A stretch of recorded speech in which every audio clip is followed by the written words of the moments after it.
will play host to the 2025 Land of the Free Foundation Veterans Day Golf Classic. All proceeds from the tournament will go directly to the charities who support the men and women of our armed forces. For more info on the tournament, please visit landofthefreefoundation.org or call 562-833-4361. That's landofthefreefoundation.org. Hey, Doc, nice office. Quick question. If you had to choose, would you give yourself a root canal or run payroll? Run payroll, no question. Seriously? Well, have you run payroll before? Paying my team with Gusto couldn't be easier. Gusto gives me unlimited payroll runs, next-day direct deposits, and automatically files my taxes. Saves me time. Wow, that's nice. Over here, Doc. Can I run payroll too? Choose payroll without the pain. Visit gusto.com/radio to sign up for free. Your ambition just met its match with Robinhood. Trade stocks and ETFs, options, futures, and crypto, all on one platform. Get started today at Robinhood.com/yourmoney. Your money, your move. All investments involve risk, including loss of principal. Options, futures, and crypto trading carry significant risk and may not suit all investors. Securities offered through Robinhood Financial LLC, member SIPC. Futures trading is offered by Robinhood Derivatives LLC, not FDIC or SIPC protected. Crypto offered through Robinhood Crypto LLC, NMLS ID 1702840, not FDIC or SIPC protected. Portfolio management offered by Robinhood Strategies, an SEC registered advisor. Hi, this is Sean McVay of your LA Rams. The Rams play here. KSPN, Los Angeles. 710 ESPN. A good karma brands radio station. Previously on the Sedano and Kap Morning Show. There's a fly ball to deep left center field. Headed back there. It is gone. Brown Jr. gives the Jays the lead. The franchise face putting the team on his back. I don't know. Mark asked him in the sixth inning how much more he had. He said he had 3 more innings. So he's very, self-aware of his body. The Sedano and Kap Morning Show is on the air. And you talk about luck. We always talk about what is luck. Luck is that convergence of opportunity and preparation. This young man... Hey, Dr. Clapper told you that one. Yeah, that's a lifelong philosophy. You got to credit him. I'm just saying. No, I will not credit him. It's not really his I will not credit him. I know, but that... That is not Dr. Clapper. The biggest show in ESPN LA history. A little sabor? Give me a freaking break. Yeah, I don't think people like being called Habs. You're the güero on the radio. No. Giant Mexican, horn section. Did you have me on your show to berate me? Is that what you're doing now? Okay, if you are in the YouTube chat right now with the mongrels, and, listen, beware of the mongrels is what I say. You know how there's those signs, like in people's houses, beware of the dog? I mean, very similar. Mongrels are a dog. So beware of the mongrels is what I would say. Mm-hmm. Actually, we should create a T-shirt that says beware of the mongrels that looks like beware of the dog. Have Beto's guy do it. Oh, Beto does great work. Beto's guy does amazing work. You can't steal that one for your merch store. No, listen, if we had a merch store here at 710, and by the way, we should have a merch store. People would love to have a lot of our merch. And the Dodgers. Scott Kaplan, eat a fat one, bro. The Sedano and Kap Morning Show on 710 ESPN. The all-new ESPN LA app and on YouTube at ESPN Los Angeles. We're bigger than U.S. Steel. Wow, that's crazy. Right now. Well, you want to Bit boy. Monstrous. Beto, I don't want to eat that. We did it, Dad. We did it. I don't know.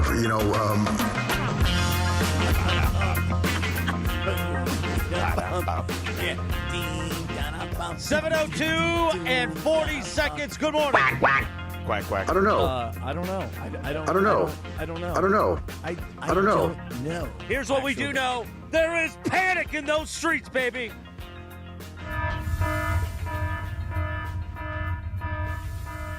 Happy Wednesday. Could have put the foot on the neck last night, and nice guy Dave did not. Really? I don't know. Is that what happened? That's what happened, Jack. It's all Dave's fault. It's 100% Dave's fault. Nice guy, Dave. Bergie and I were with the people at Spring Street Bar watching it with our friends from Jim Beam and a lot of fans. We could see it in real time. I didn't go to bed at 8:30 last night. Well, actually, I could have because the game was over. It was a final. I don't know. It was nice to go. It was nice to go to there. sleep last night early, George. It was nice when you sent a group text and said, "Okay, everybody can go to sleep early tonight." Time for bed. And I looked at my phone and I looked at the end of the game and it was about 8:20, 8:30, whatever time it was, and I went, this is what time it should have ended last night, meaning Monday night. Yeah. But it was not a good performance. And I will just start off with this, and I'll say this to all you guys. I made the assumption that the team that won, the Dodgers, Monday night in the 18-inning marathon in the all-time classic, I thought the team that won had stolen the soul from the team that had lost. I was wrong, because the team that lost, the Blue Jays, those guys woke up, those guys shook it off, and as they said, pretty much to a man after the game, they didn't win the World Series, they won a game. Right. And Toronto went out there, and it looked like the fresher of the two teams, and really, it just went to script. If you could get past the Dodgers starting pitcher and Ohtani wasn't blowing dudes up, if you could get to the bullpen, you got a real chance to win, and that's what happened last night. Bergie, do we have panic in the streets? So no, it's not panic in the streets. I know you want to go through this whole panic. Chris, we were going to sweep up. We were going to sweep up. It's 2-2. They're not down 3-1. They didn't lose the series. Soul, hey, and you want to blame? Night. Hold on one sec. Hold on. Dodgers You want to blame? Soul was stolen from them last night. It's a ridiculous sentiment. Overall, the fact final of score don't look ridiculous, does it? Yeah, no, they lost last night. They got what blown Dave apart. Did, you want it?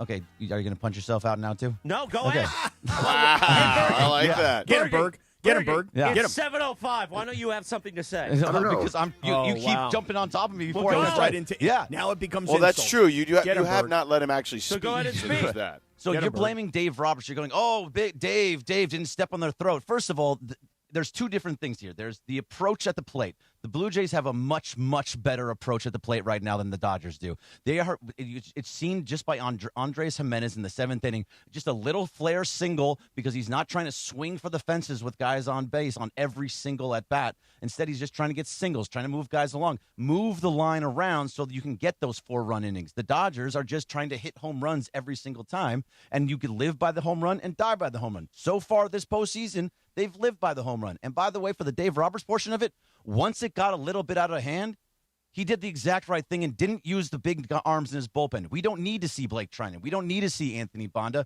And Jack Dry was great, but he's also a secondary piece.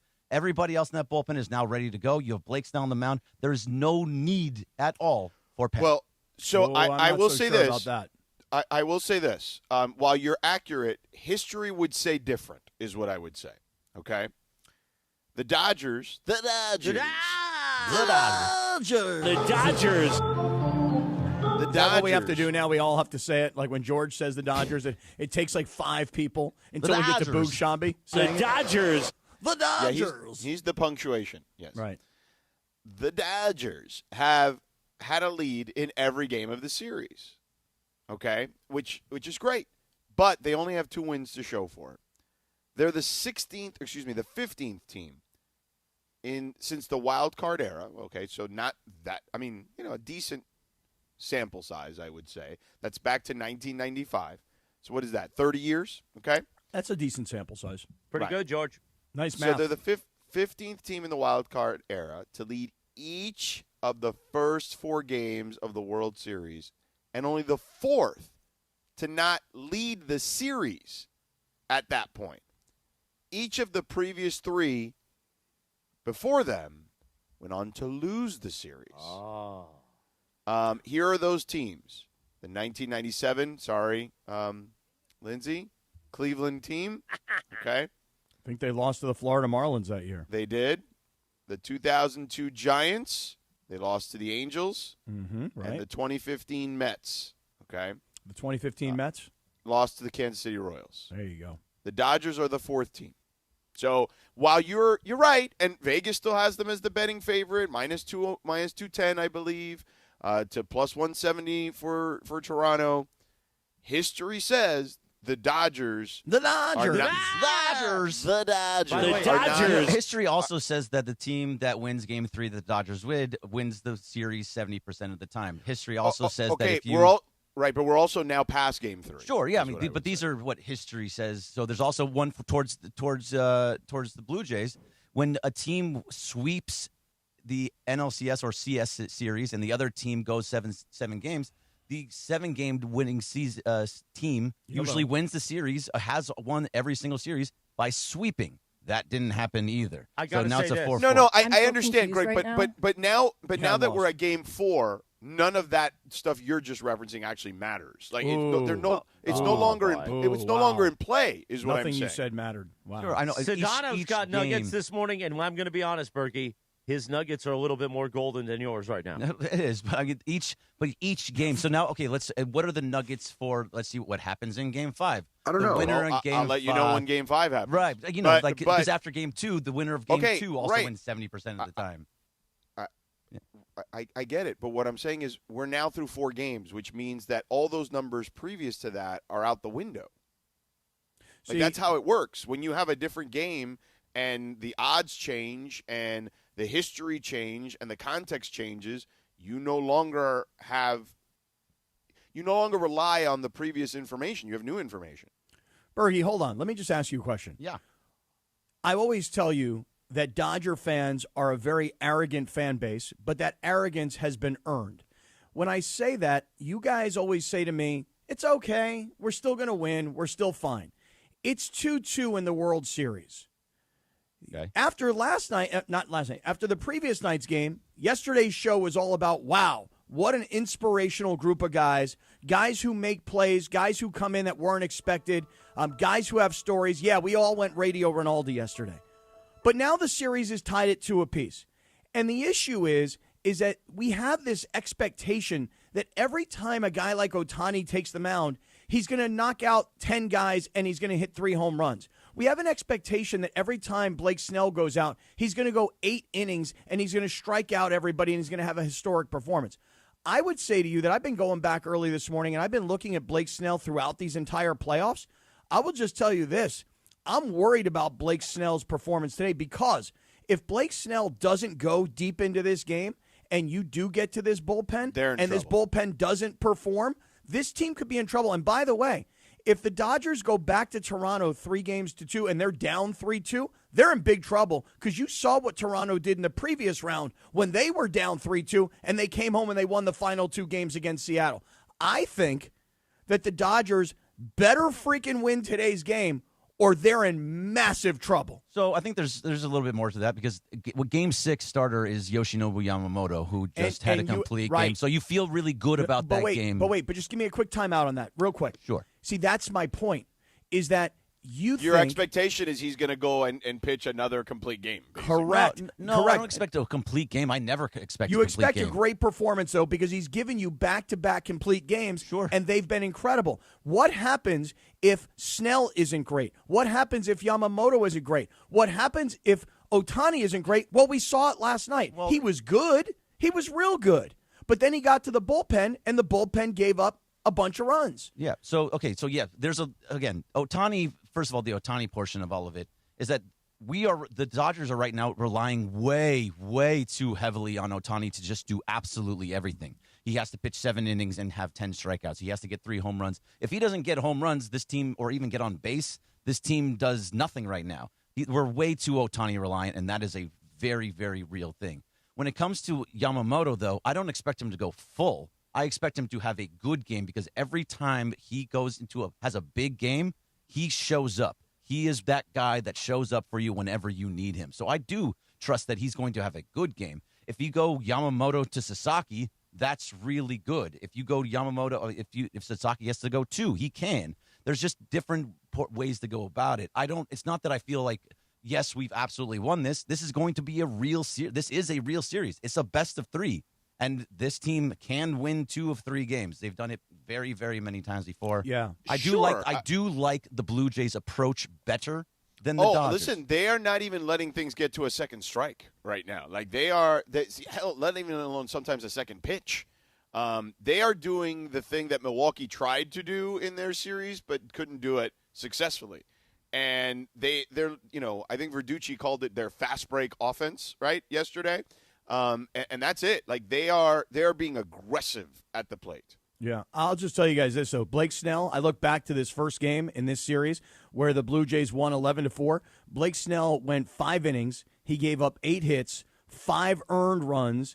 He walked 3 and he struck out 4 and he gave up a home run. Now I'm just reading you the box score, but you guys all saw the performance. But if you go back, Blake Snell has been really, really great in these playoffs, and he had that one performance in particular. It was against Milwaukee, and that was the game we were talking about where he went 8 innings and he gave up only 1 hit and he struck out 10 guys.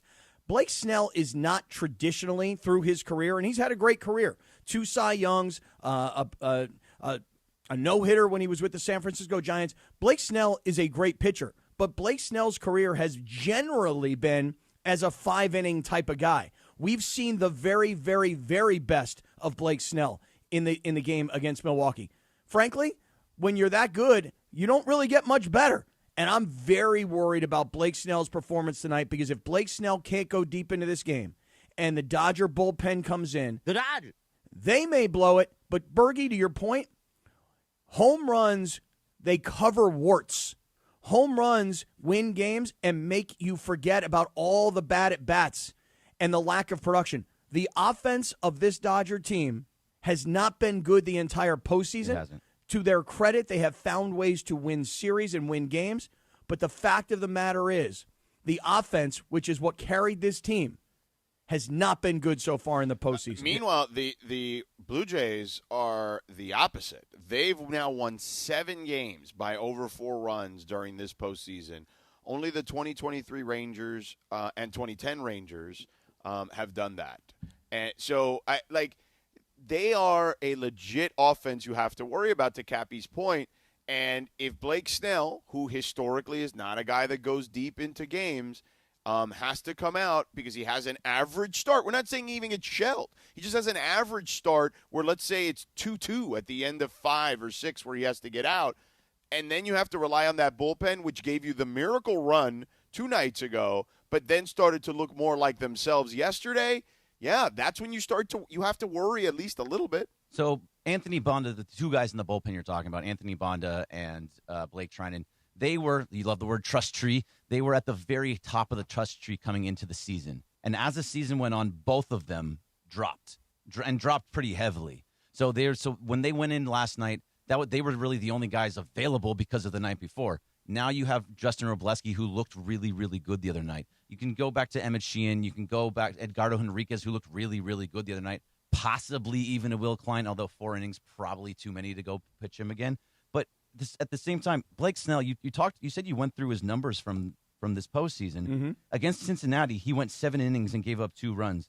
Against Philadelphia, he went 6 innings, only gave up 1 hit. Mm-hmm. Against Milwaukee, he went 8 innings, only gave up 1 hit. Mm-hmm. He did have a bad game against Toronto, but Right. he has shown this year as a Dodger, not where he was in his past, as somebody that can go deeper and wants to go deeper and show that he is the ace of the staff. He believes he is the ace. We all think it's Yamamoto because it probably is, but he believes he is that guy. And at home, he is better at Dodger Stadium than he is on the road. Well, that's what I'm getting at, is that for Blake Snell and for the Dodgers to win this game, the Dodgers, for Blake Snell and for this team, I won't call them by name because then it'll just distract us for another 30 seconds. Dodgers. Los Dodgers. All right, screw it. The Dodgers. The Dodgers. For Blake Snell, he's going to have an outstanding performance. Now, it doesn't have to be 8 innings, and it doesn't have to be 9 strikeouts, and it doesn't have to be 1 hit. Blake Snell has to be really good. Blake Snell has to go deep. The bullpen has to pick him up when they come in, presumably because they will. But forget about the pitching for a second. Who's going to hit other than Ohtani or Freddie with a dramatic walk-off? Who's planning on hitting? Is Mookie Betts planning on getting involved in this World Series at the plate? Just a question. Sure, and Mookie Betts has reverted himself back. He has gone back to what he was for most of the season. So he needs to get back into whatever mindset that he had when he said, you know what, just screw it, everything. Or yeah. it's just baseball. I mean, he's going through ebbs and flows like any other player would. Sure. I mean, Ohtani was struggling to start the postseason. Like, that's baseball. Yeah, but you got to get him back, man. It's baseball. You got to get Mookie. He's the one guy of all the guys. He's a superstar. He's a champion. He's a face guy. He's an all-time great player. Mookie Betts must perform. Yeah, he needs to get back into that mindset. Bergie, who's going to pitch Game 7? Game 7, it would probably be Tyler Glasnow. which they won the game with Tyler Glasnow. But okay, we were talking about Blake Snell and how great right, but he they has to did be. not win the game because of Tyler Glasnow. As a matter of fact, No, we they spent a didn't lot win. of time the day before talking about it and who was more on the trust tree. And at the end of the day, not that Scherzer pitched great either, but he Right. certainly pitched better than Glasnow did. They both, neither one of them got out of the fifth. I Well, believe. but Yeah. Scherzer left the game. I With a believe lead. it was two runs. It If was, I recall it was, correctly. it was 4-2, and then he left, and they tied it up pretty Okay, but there right, 4-2, right. Glasnow had the one blow-up inning that we expected him to have. Sure. So, but for Panic tonight, is in the streets. there's no panic. That's why you got to win tonight. No, okay, you but have to Tonight is win. a must-win. You have Oh to no, win no! this game If you tonight. lose tonight, It You're is screwed. a final. You are it's- screwed. You are really, really in danger. You at give that point. Toronto a chance to go home with 2 games to win 1 in front of that crowd. And again, the way they came back from Seattle down and they knocked out 2 straight wins to get here, I'm telling you right now, you must no excuse. Don't tell me they're going to go, hey, they won 2 in Philadelphia. Yeah, that was game 1 and game 2. That wasn't game 6 and game 7. They must agree. win tonight or they're effed. No, I see. Don't believe that they're up because of Yamamoto. But also, let's stick into today, just to tonight. You talked all about Blake Snell and how he has to be good.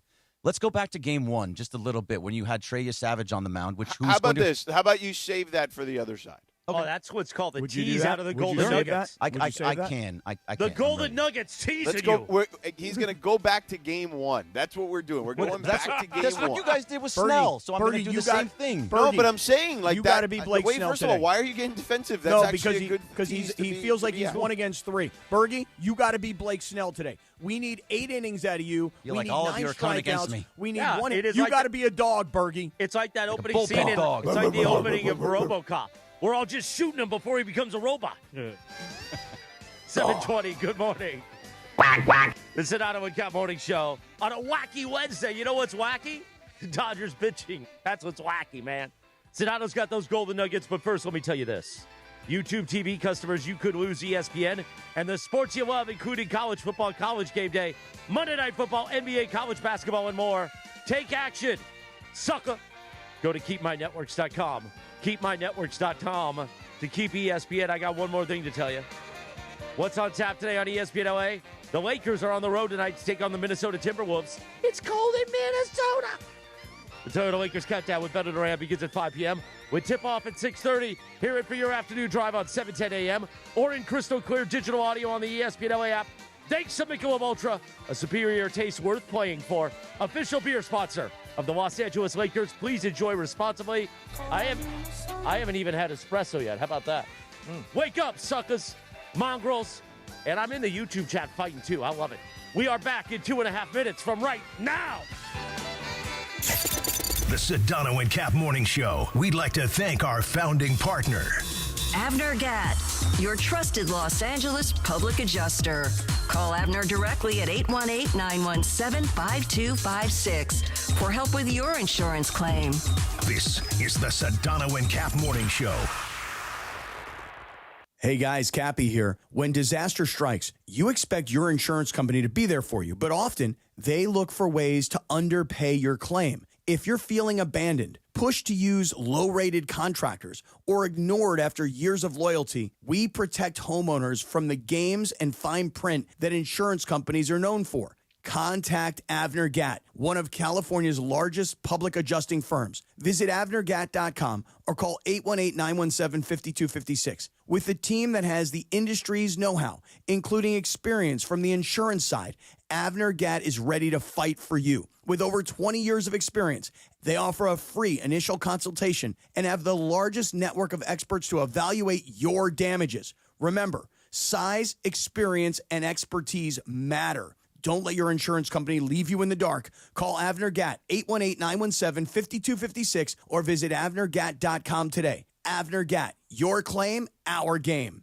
Hey, it's Mason. The NFL is back at Cosm. Watch NFL games in shared reality at Cosm and feel the energy of game day in the Dome and in the Hall. This season, before every Rams home game, you can hang out with ESPN LA's Travis Rogers and Sua Cravens for the Rams pregame show live from the Hall at Cosm. And if you got a ticket to the game, you get in there for free. Don't miss Cosm's signature menu. Go check it out, Cosm.com. That's COSM.com, Cosm.com.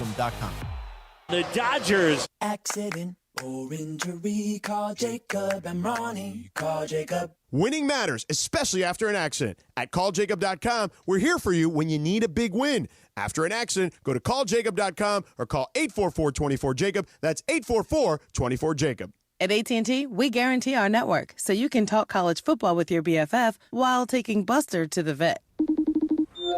Hey, yeah, I can't believe he ate the whole thing of chicken wings. And I can't believe we're staging a comeback. Touchdown! Yes! Yes! Staying connected matters. That's why in the rare event of a network outage, you'll automatically get a bill credit for a full day's service. For wireless downtime lasting 60 minutes or more caused by a single incident impacting 10 or more towers, must be connected to impacted tower at onset of outage. Restrictions and exclusions apply. See att.com/guarantee for full details.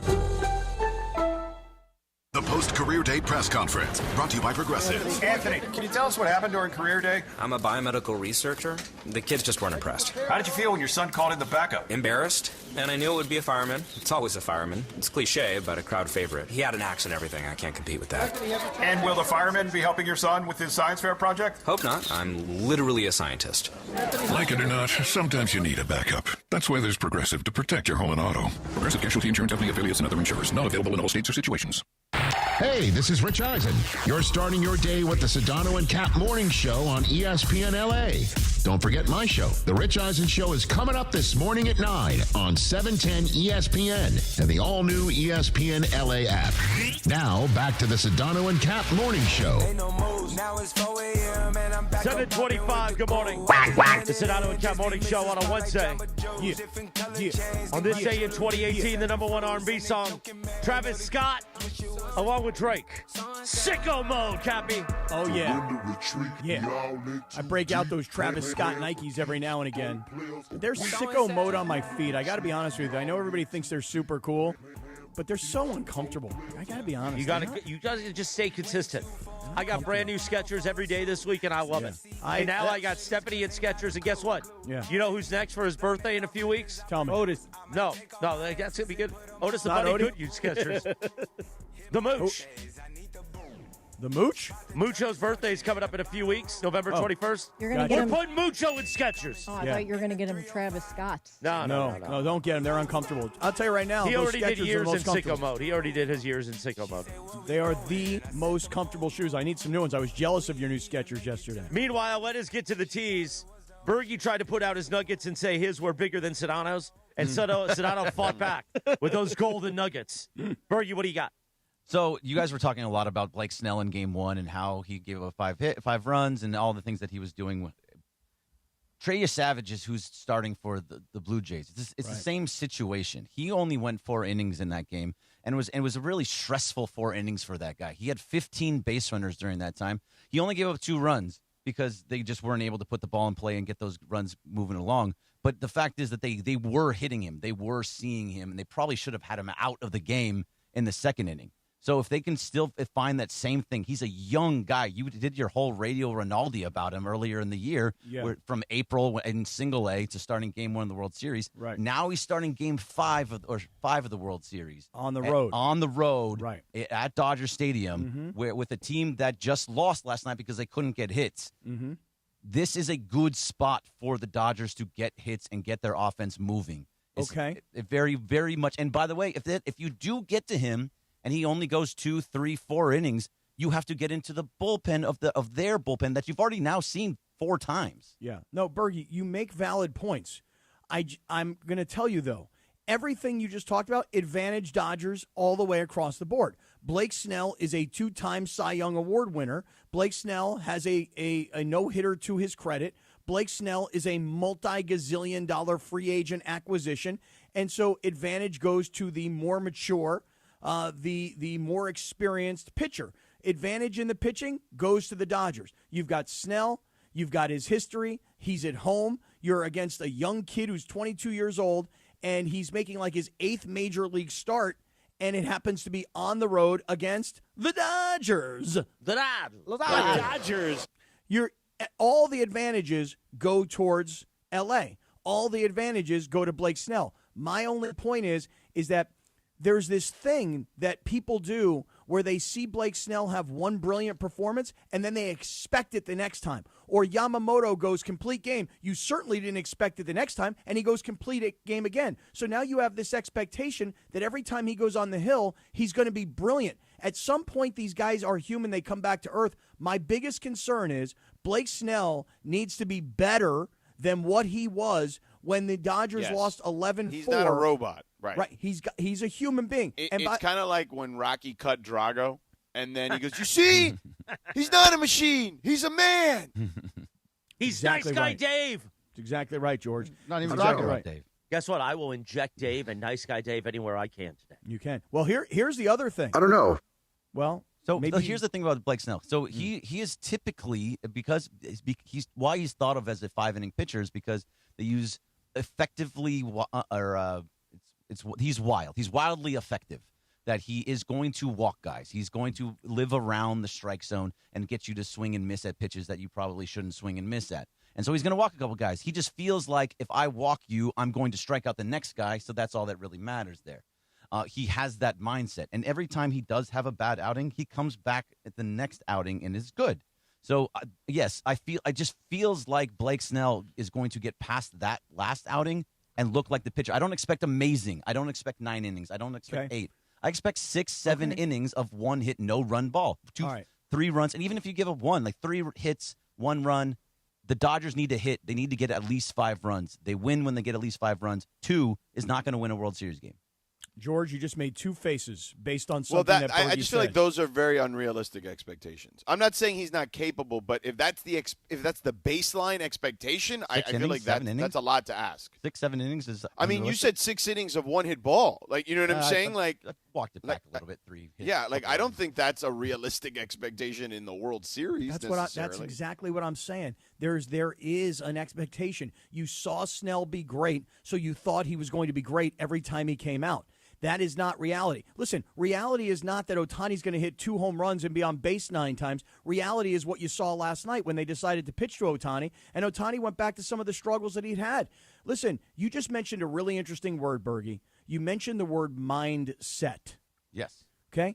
When I listen to what the Blue Jays said after last night's game, their third baseman, Eric Clement, is that how I pronounce his last name? Am I saying it right? Clement? Yeah. Ernie Clement. Ernie Former Clement. Gardo. Thank you. He said this, and this was his a quote. brother Eric will Eric is going to be very happy about the mention today, yeah.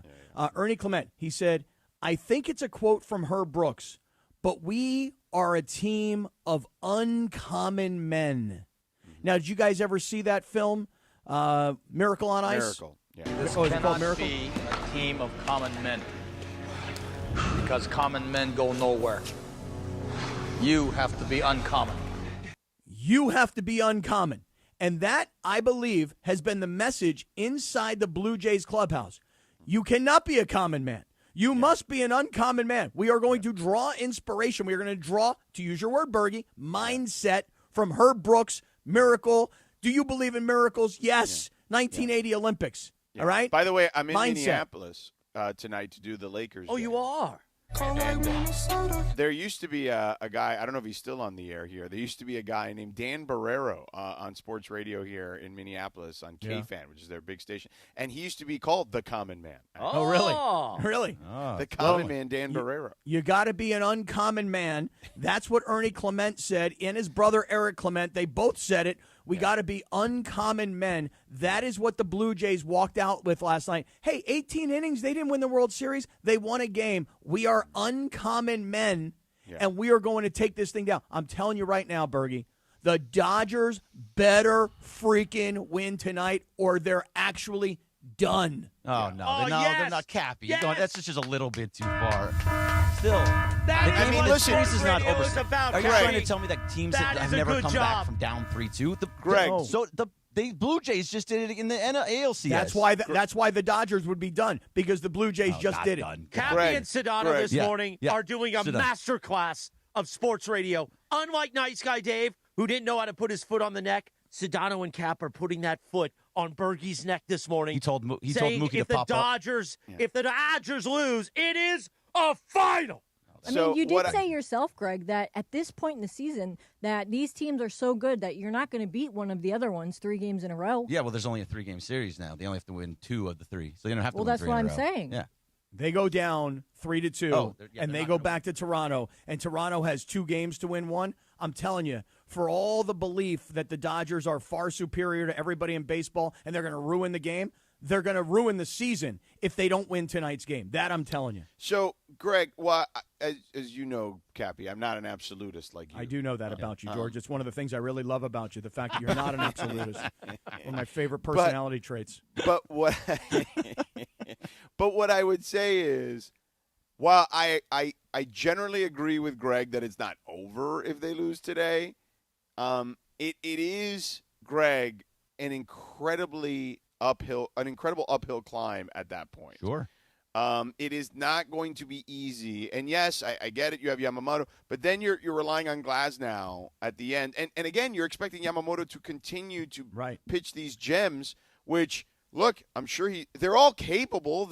That's the whole reason we sat here and boasted about this starting rotation, really from when they brought it together in the offseason. But, you know, I don't have the confidence in Blake Snell that you have, is what I would say. That's just kind of where I'm at right now. I'm a little more trepidatious about his next outing. So, yeah, it's understandable because Blake Snell has been more of an up-and-down guy throughout his career.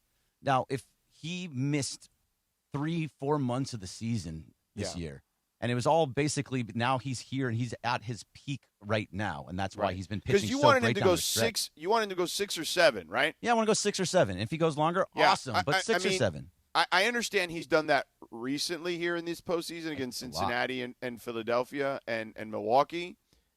But prior to that, he'd never done it. Well, okay. So what I'm saying is that the performances we've seen of him going that deep into games are more of an outlier historically for him than what the most recent data shows us. Okay, so just September. On September 4th, he went 5 innings. Well, I don't care about the regular season because that's not. There's the leverage is different. Okay, sure. I don't think that's necessarily. Sedano beating those Nuggets back. No, it's okay. That's fine. So in the postseason alone, just the 4 games of the postseason, he's gone 7, He's pitched 6, great 8. as a Dodger. He's gone 7, 6, gave 8. up 2 earned. He went 6, gave up none. 8, gave up none, and then 5 gave up 5. Yeah. So what I'm saying to you is, but prior to that, in again high leverage situations in the postseason, he had never gone past 5 2/3 prior to that. Never. And one other note is to say, and by the way, that was a 12-game sample size, not like a small sample. No, of course. And in the game against Cincinnati, real quick, in the game against Cincinnati, while Snell was not like amazing, brilliant, he did go 7 innings. Don't forget, Ohtani did hit 2 home runs in that game. Check me on that. But it was a game where it was a 10-5 game. The offense actually came to life. And let's face it. I mean, come on. Cincinnati was outclassed, overmatched. It doesn't even. We might as well throw that one out. You could. Well, yeah. Okay, now we're just throwing out games. Throw them out. So we're just throwing out random games that helps out my cause. But that goes back to the being Ohtani too Ohtani reliant. He needs to do absolutely everything. Because in the games that they win where he goes insane, they're going to win. But Teoscar hit 2 home runs, too, in that game, right? Yeah, so in those 2 games, those 2 games against Cincinnati, they scored 10 runs and they scored 8 runs. They haven't scored more than 5 except for one time, and then when they scored 6 runs in the 18-inning game.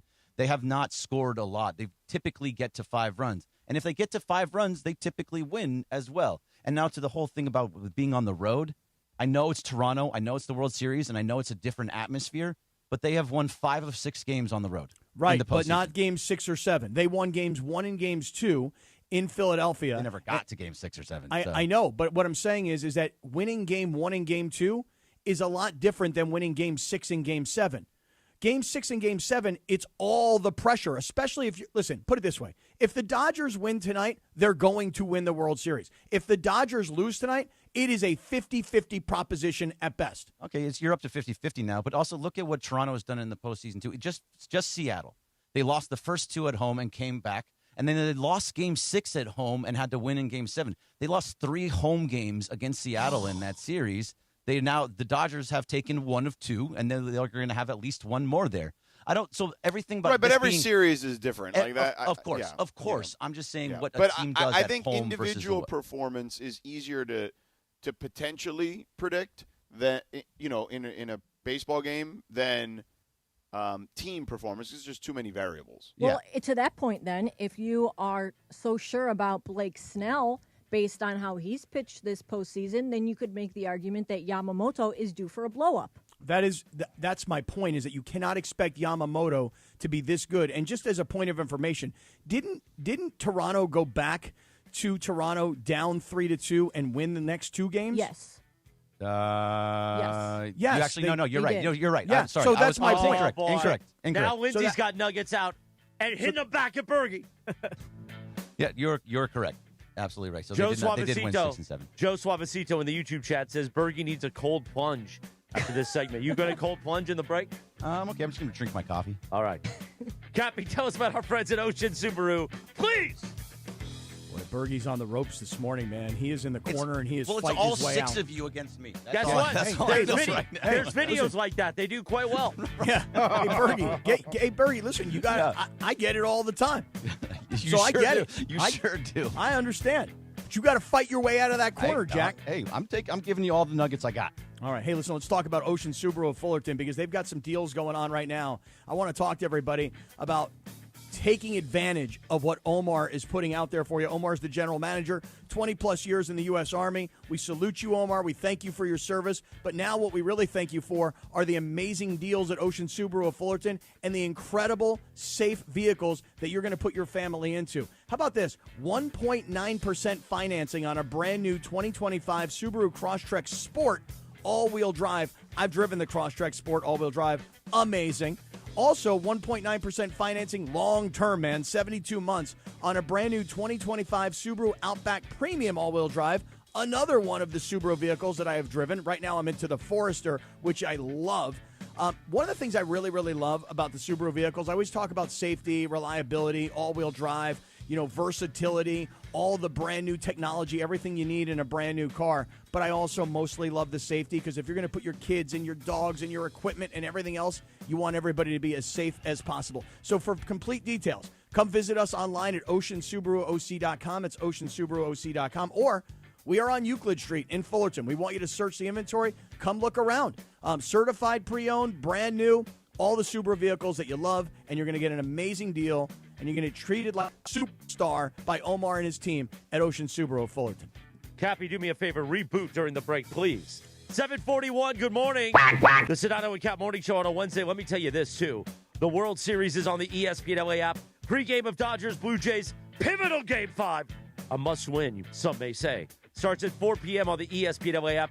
All you have to do is click on the ESPN Radio Live Sports Tile to catch every moment of the game. And don't forget to react to the game with post-game Blue Review. Will Bergie be shedding a tear? Or will he be celebrating? That's tonight on the ESPN LA YouTube channel. And then again tomorrow morning. That's like a day-night doubleheader. You could do it with Bergie tonight and then do it tomorrow morning. Just search at ESPN Los Angeles on the YouTube channel. The MLB postseason on ESPN LA, presented by Pechanga Resort Casino. Play your perfect combination at Pechanga Resort Casino. I think my voice cut out there. 7:42. Dave, I don't know. 3 minutes from right now. More nuggets on the table and more real Dodgers talk on the Sedano and Kap Morning Show on a Wednesday. The Sedano and Kap Morning Show. We'd like to thank our founding partner, LAX, Los Angeles International Airport, where change is in the air.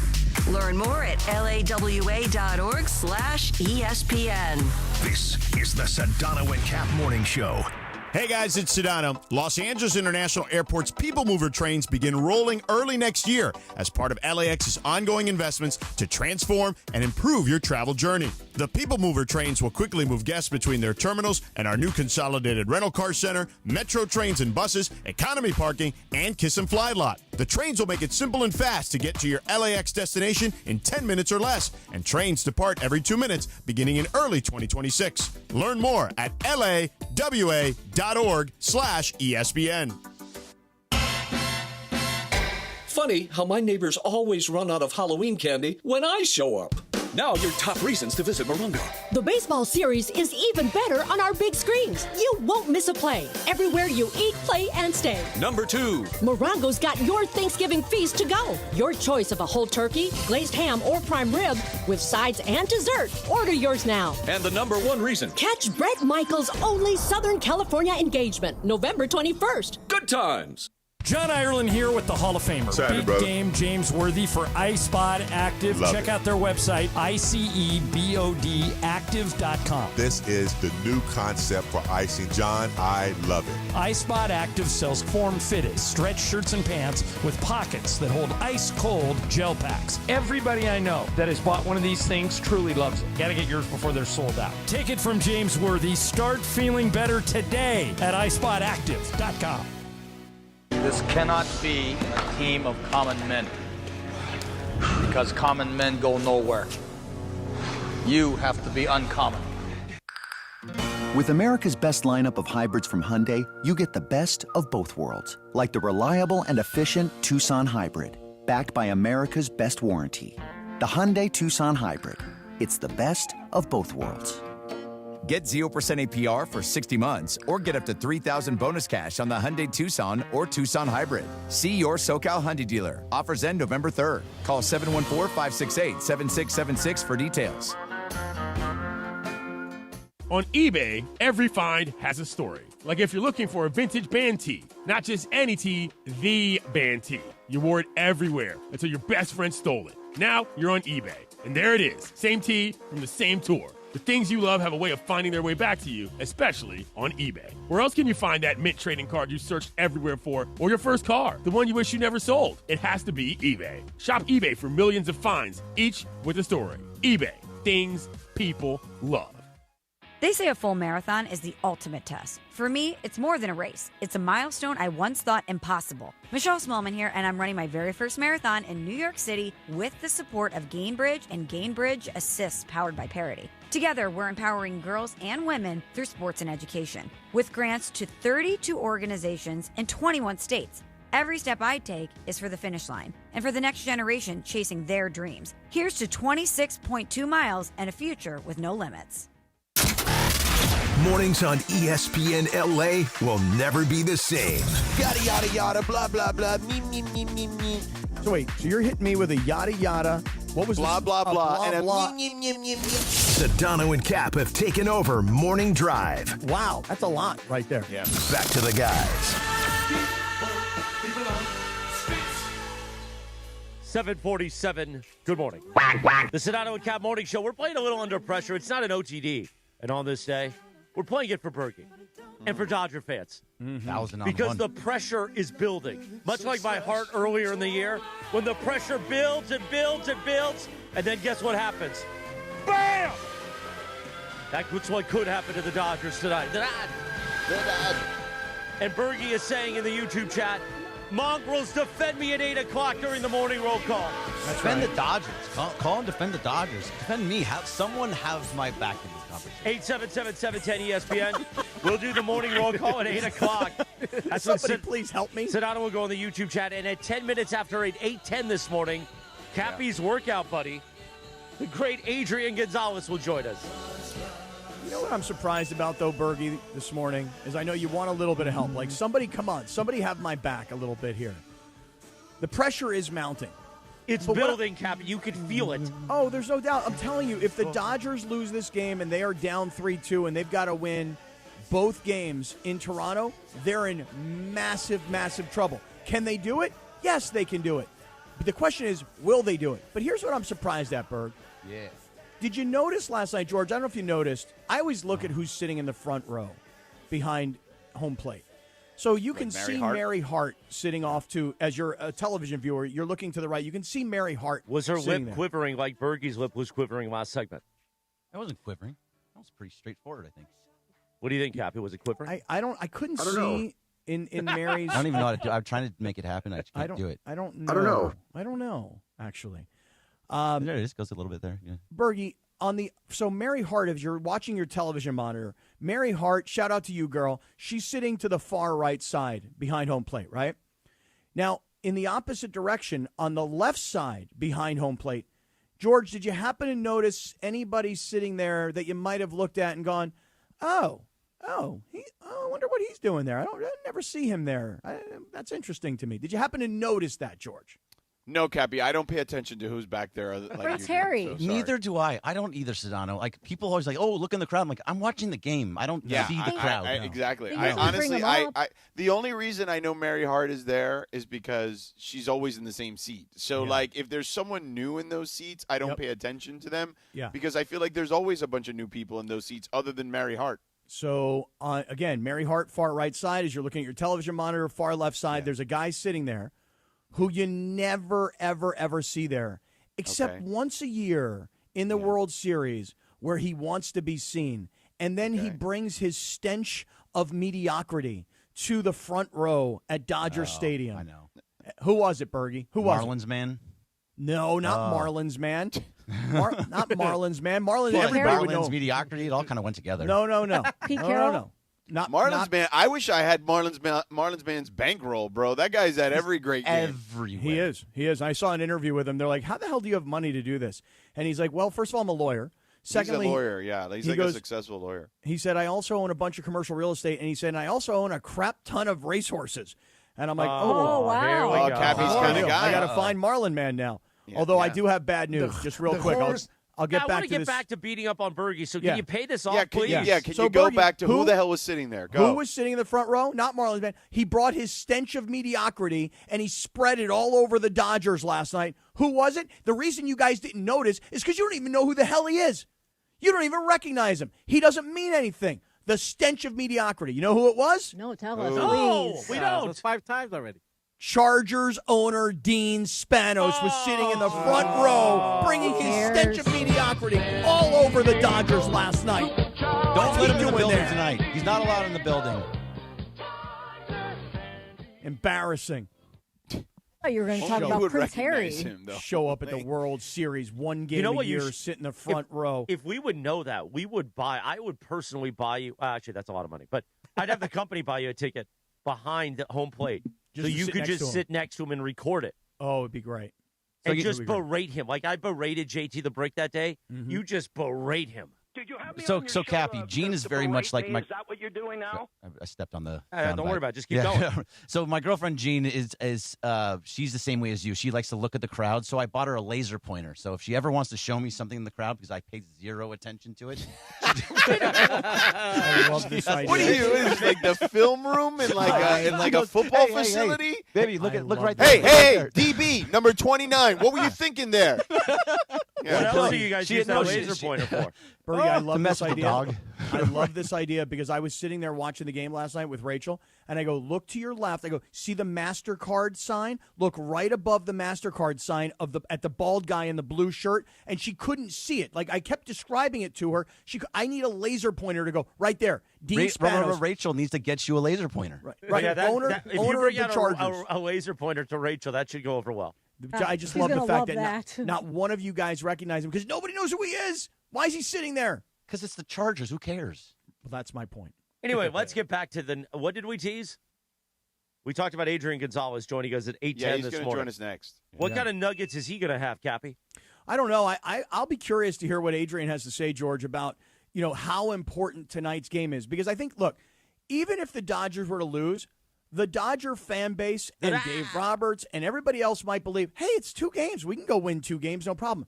Winning 2 games on the road at this stage of the season against a team like Toronto in their building will be a monumental task for anybody, including the Dodgers.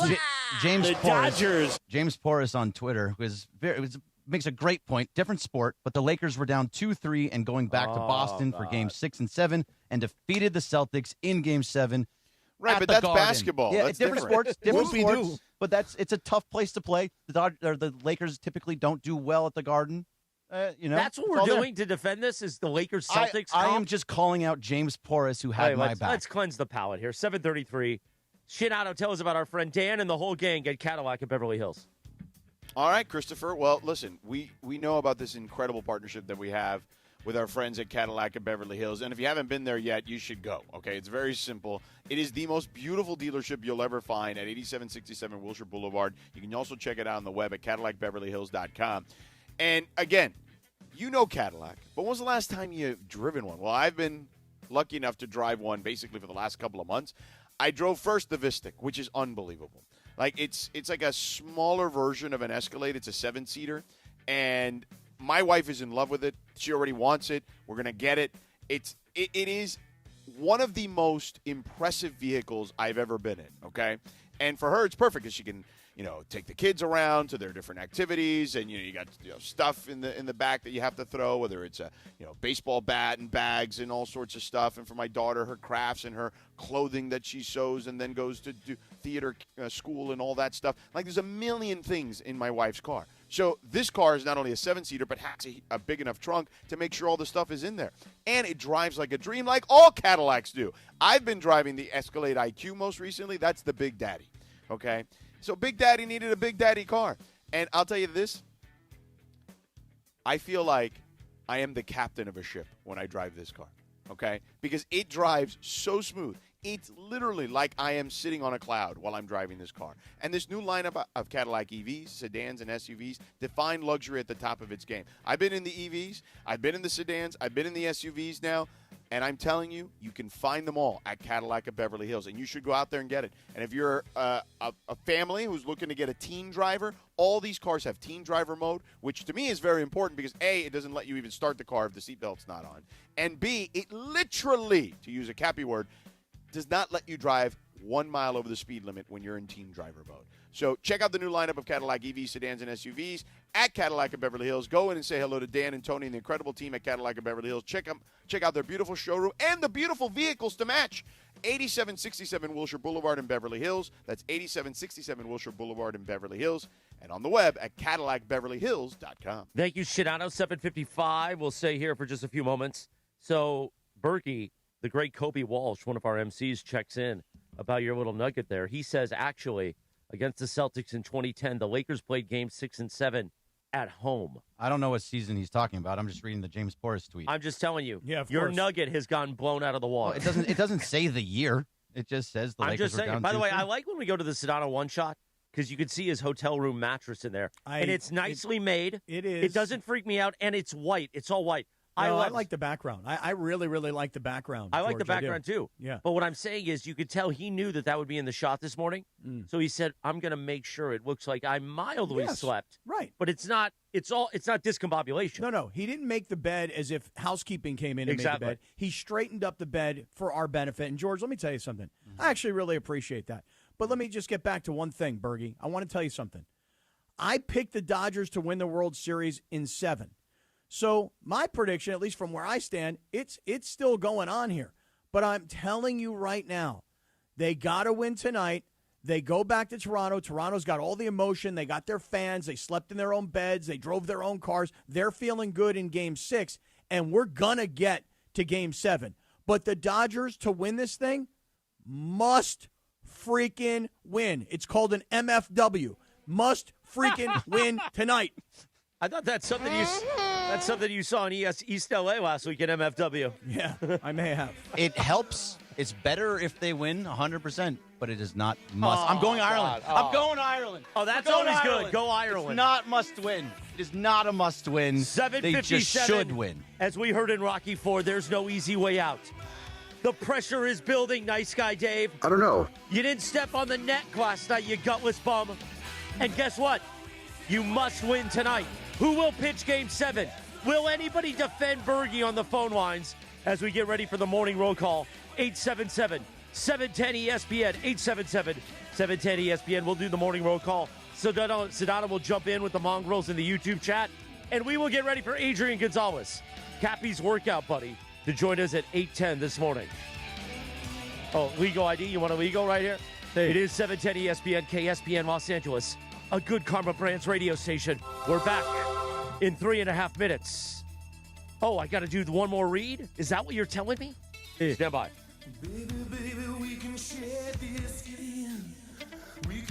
YouTube TV customers, you could lose ESPN and the sports you love, including college football, college game day, Monday Night Football, NBA, college basketball, and more.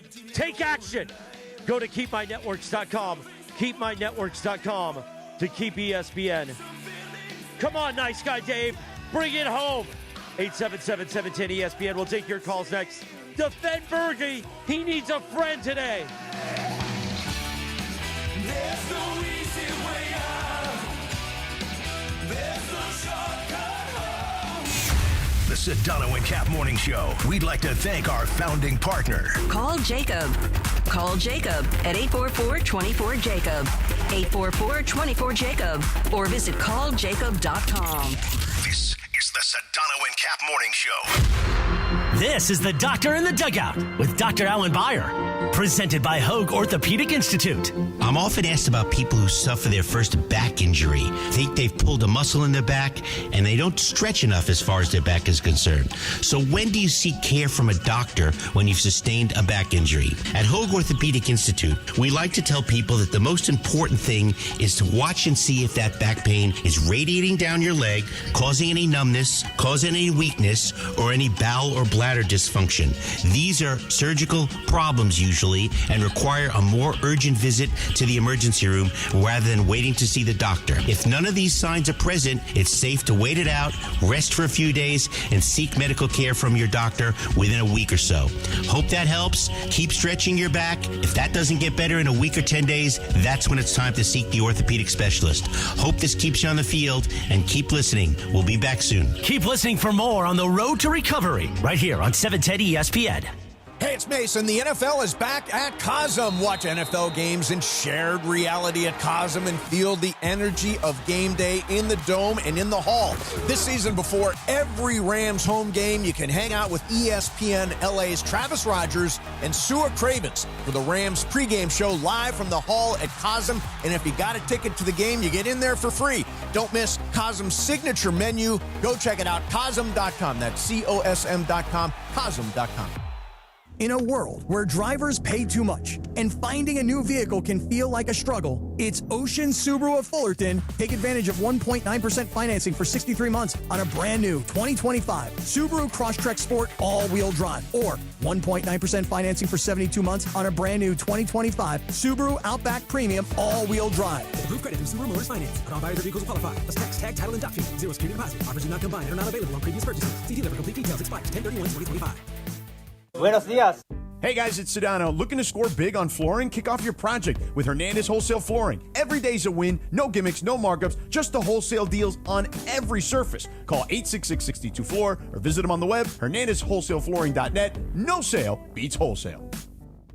For 17 years, Pedigo has been redefining what it means to ride. At Pedigo Yorba Linda, we've got over 20 electric bike models powered by premium UL certified batteries, smooth Shimano parts, and strong 749W motors. Want to work out? Use pedal assist. Just cruising? Hit the throttle. And only Pedigo backs it all with an industry-leading 5-year warranty, including theft protection with an approved lock. Sales, rental, service, and accessories. Pedigo Yorba Linda at 20355 Yorba Linda Boulevard or PedigoYorbaLinda.com.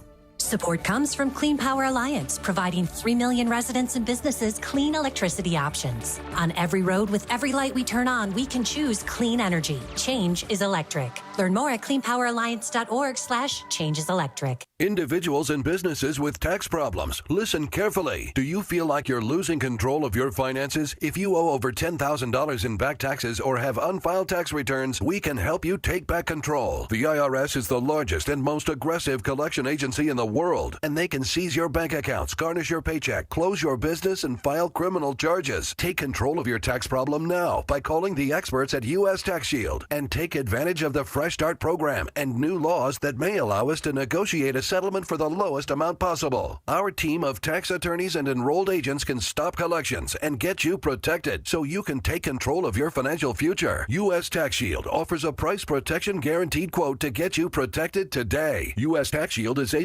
rated with the Better Business Bureau, so call now. 800-687-5192. That's 800-687-5192. U.S. Tax Shield. 800-687-5192. The Sedano and Kap Morning Show is on. I'd like to actually have one of those. I haven't had a Werther's Originals in years. Back to Sedano and Kap.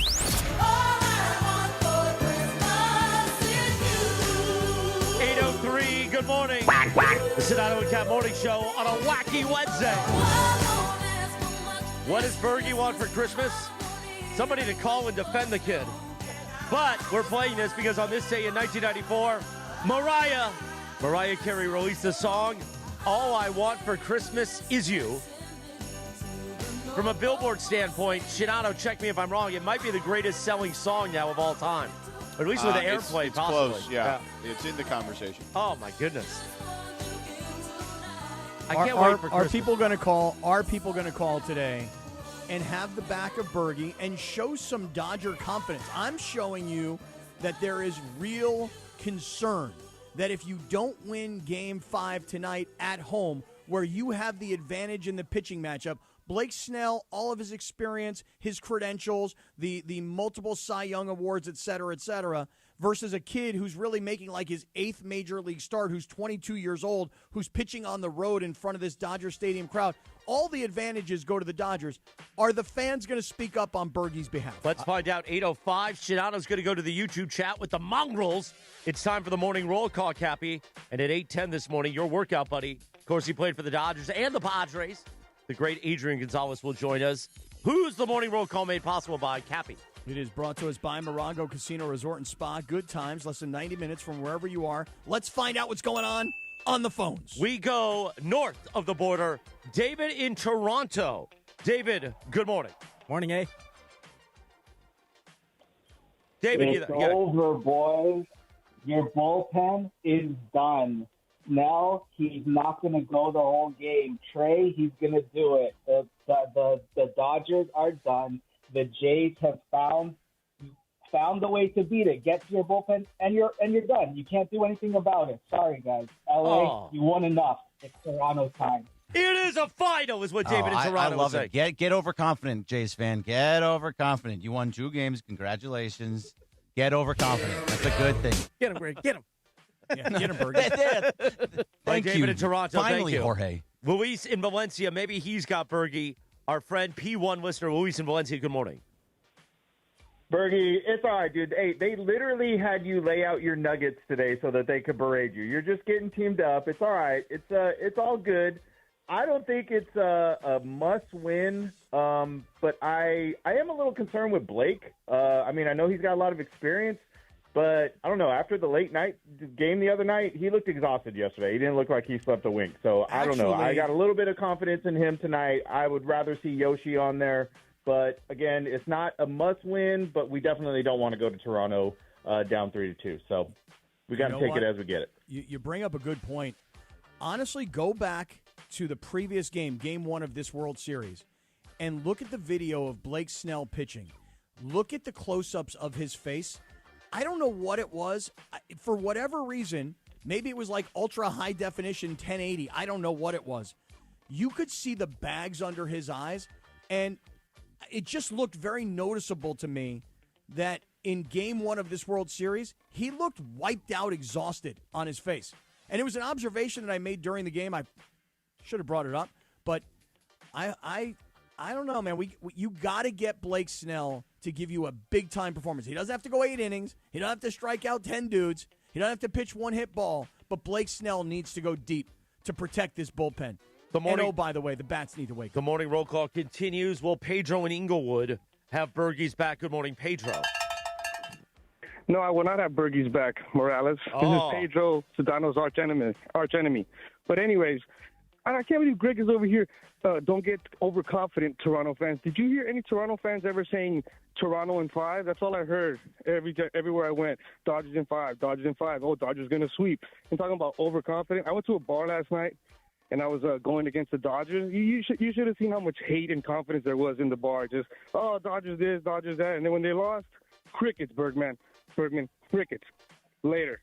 That's I like actually Bergman. calling him That's- Bergman. Yeah, Bergman is good. Bergman. Bergman is good. What do you got, Bergie, on that one? And then I want to get to Omar and Wahabra here. Pedro is someone that he's Sedano's arch nemesis. He also absolutely despises anything I say in the YouTube chat. So it's cool. I love the guy. I put him on a game. What was the game? A game of games one time at LAFC, and then hated me ever since. All right. Morning roll call continues. Omar and Wahabra. Now, real quick, Omar. First, I want to ask you, have you been to Il Gato the restaurant in La Habra right next to El Cholo. You been in Il Gatto yet? Yeah, several times. Oh, Il Gatto's great. Did you know Il Gatto means the cat?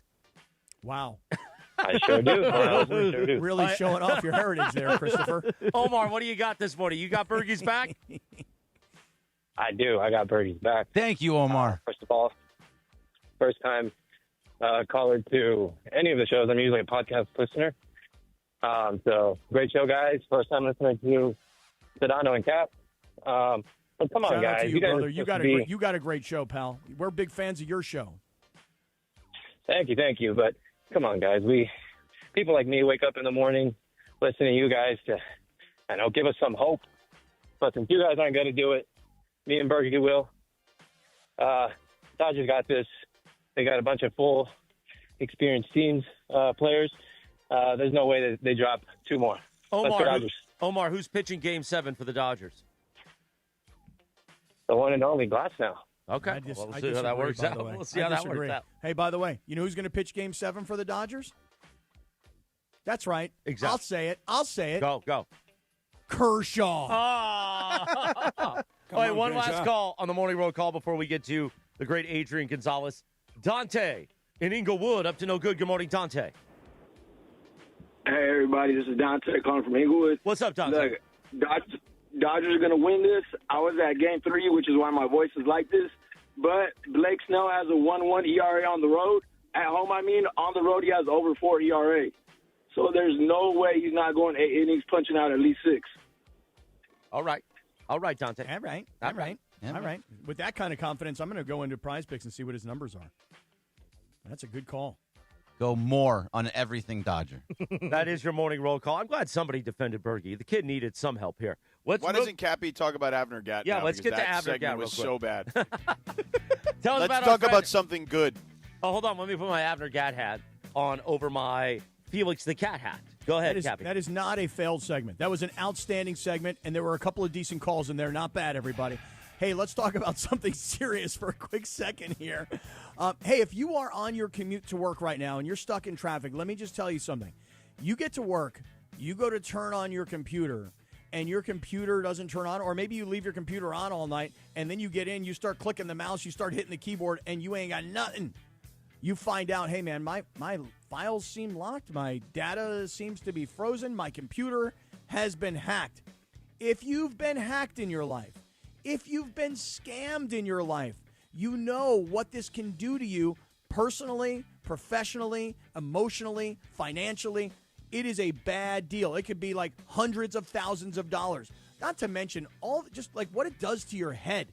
You know, like, oh my God, somebody's got my stuff, you know? If you've lived through it, you know how stressful and how expensive it can be. So here's what I want you to do. I want you to call Avner Gatt and his team of public adjusters because we know Avner Gatt when we talk about water damage to your home and your homeowner's insurance not taking proper care of you. And Avner knows the policies and Avner knows the people and Avner will get you the money that you're due. However, what I want to talk to you about now are cyber claims and cyber insurance. Hey, you may feel like you're not even sure you're fully protected because you don't even know, hey, did I fill out that application the right way? You just sent it in and you forgot about it, and now all of a sudden you need it.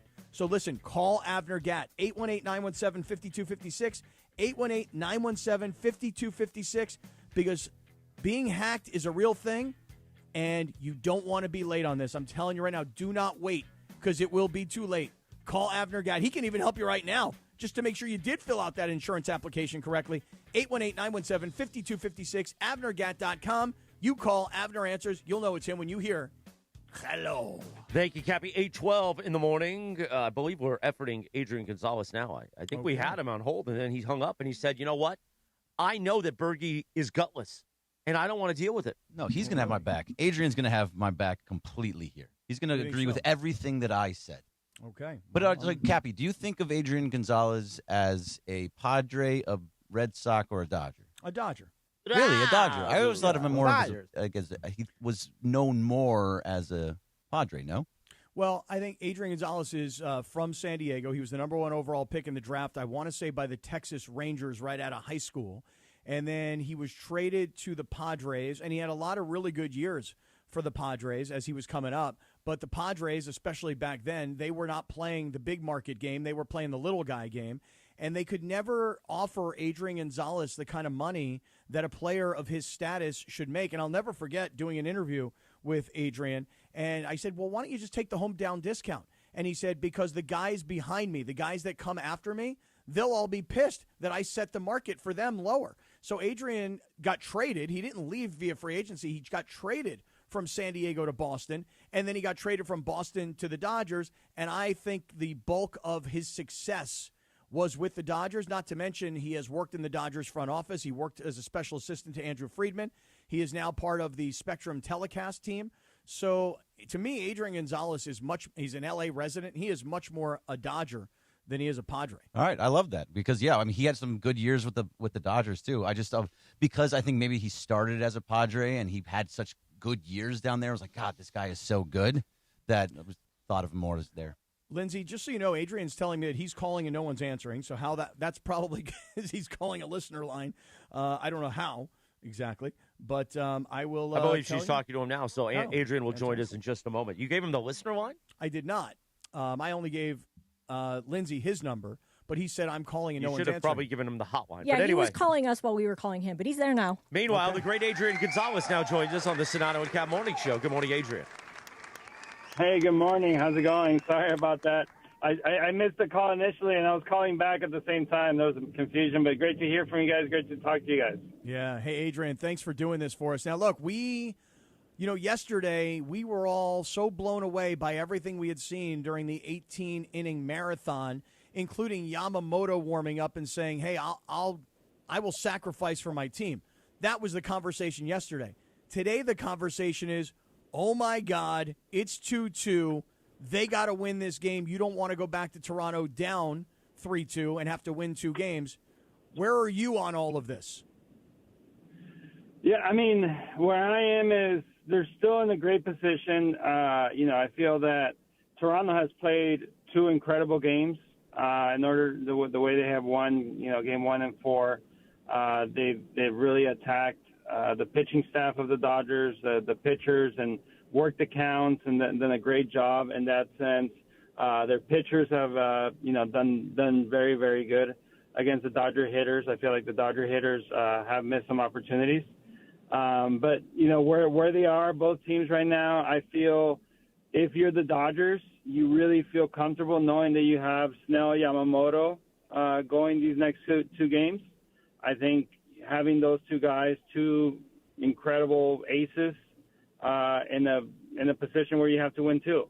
And, if you got to go to game 7, they'll start Glass now, but all hands on deck. So I feel like the team feels confident, and I don't care, any team that has Snell and Yamamoto and has to win 2 games should feel pretty confident.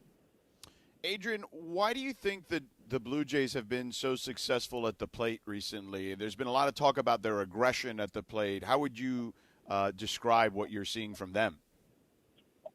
Honestly, for me, I really thought that the best pitching staff all around in baseball was the Mariners, and they got through the Mariners. So the success they're having, when they've had the success, doesn't surprise me, because if you can get through that Mariners staff, you're doing something. And having seen all the different pitchers and styles that the Mariners threw at them, and, the hitters are prepared to face the Dodgers. Obviously, Yamamoto had the incredible game, and an ace like Yamamoto is going to have that kind of success over any lineup. But I didn't expect the Blue Jays to go out there and not score runs, because they have a lineup. They have guys that put the ball in play. They're not high strikeout guys. Dodgers, for the most part, take advantage of hitters that are high strikeout, power guys. But the guys that put the ball in play tend to have a little more success against the Dodgers staff, the way they pitch. So, they have a great lineup, and they have the right type of lineup. They have more of an old school type of lineup where they get on top of the ball and hit line drives. They're not trying to swing too hard and all or nothing type of guys. So, Adrian, everything you just said about Toronto's lineup and the way they get to the plate and their approach, what did you expect from the Dodgers in this series, and what do you make of their lack of offense, frankly, in the postseason?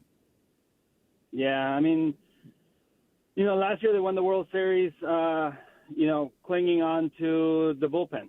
And the bullpen doing an incredible job. I really feel that when they hit, they win, right? But they just the offense, although they have these great names up and down the lineup, can be pitched to. They can, pitchers can have success as we've seen it. So it's not this, high potent, on paper it is, but in real life, they're not playing up to their potential offensively. Yeah, and you look around and you say, okay, well, Ohtani's had some massive games, a 3-home-run game, a 2-home-run game. Teoscar Hernandez has come up with a 2-home-run game. Freddie Freeman, obviously, as clutch as can be with a walk-off home run. I look at a guy like Mookie Betts, Adrian, and I think to myself, all these names, but they're not really producing consistently, and Mookie's the one guy that the Dodgers, I would say, really, really need to get his bat into this lineup. What can he do to turn things around? For me, it just he's had a tough season all year, and it's always been and it's been a grind for him from day one. From the infection or the stomach virus or whatever that was that he had at the start of the season, and so I think the best thing that the Dodgers lineup could do, in my opinion, is take a page out of the Blue Jays. Stop trying to hit home runs and get their single the other way. Get on top of a baseball and hit a line drive. Because if they keep swinging for the home runs, you're going to keep having the same type of results where if you run into a pitcher making mistakes, you're going to have success. But if you run into a pitcher executing, you're going to struggle. That was really interesting to hear, don't you think, George?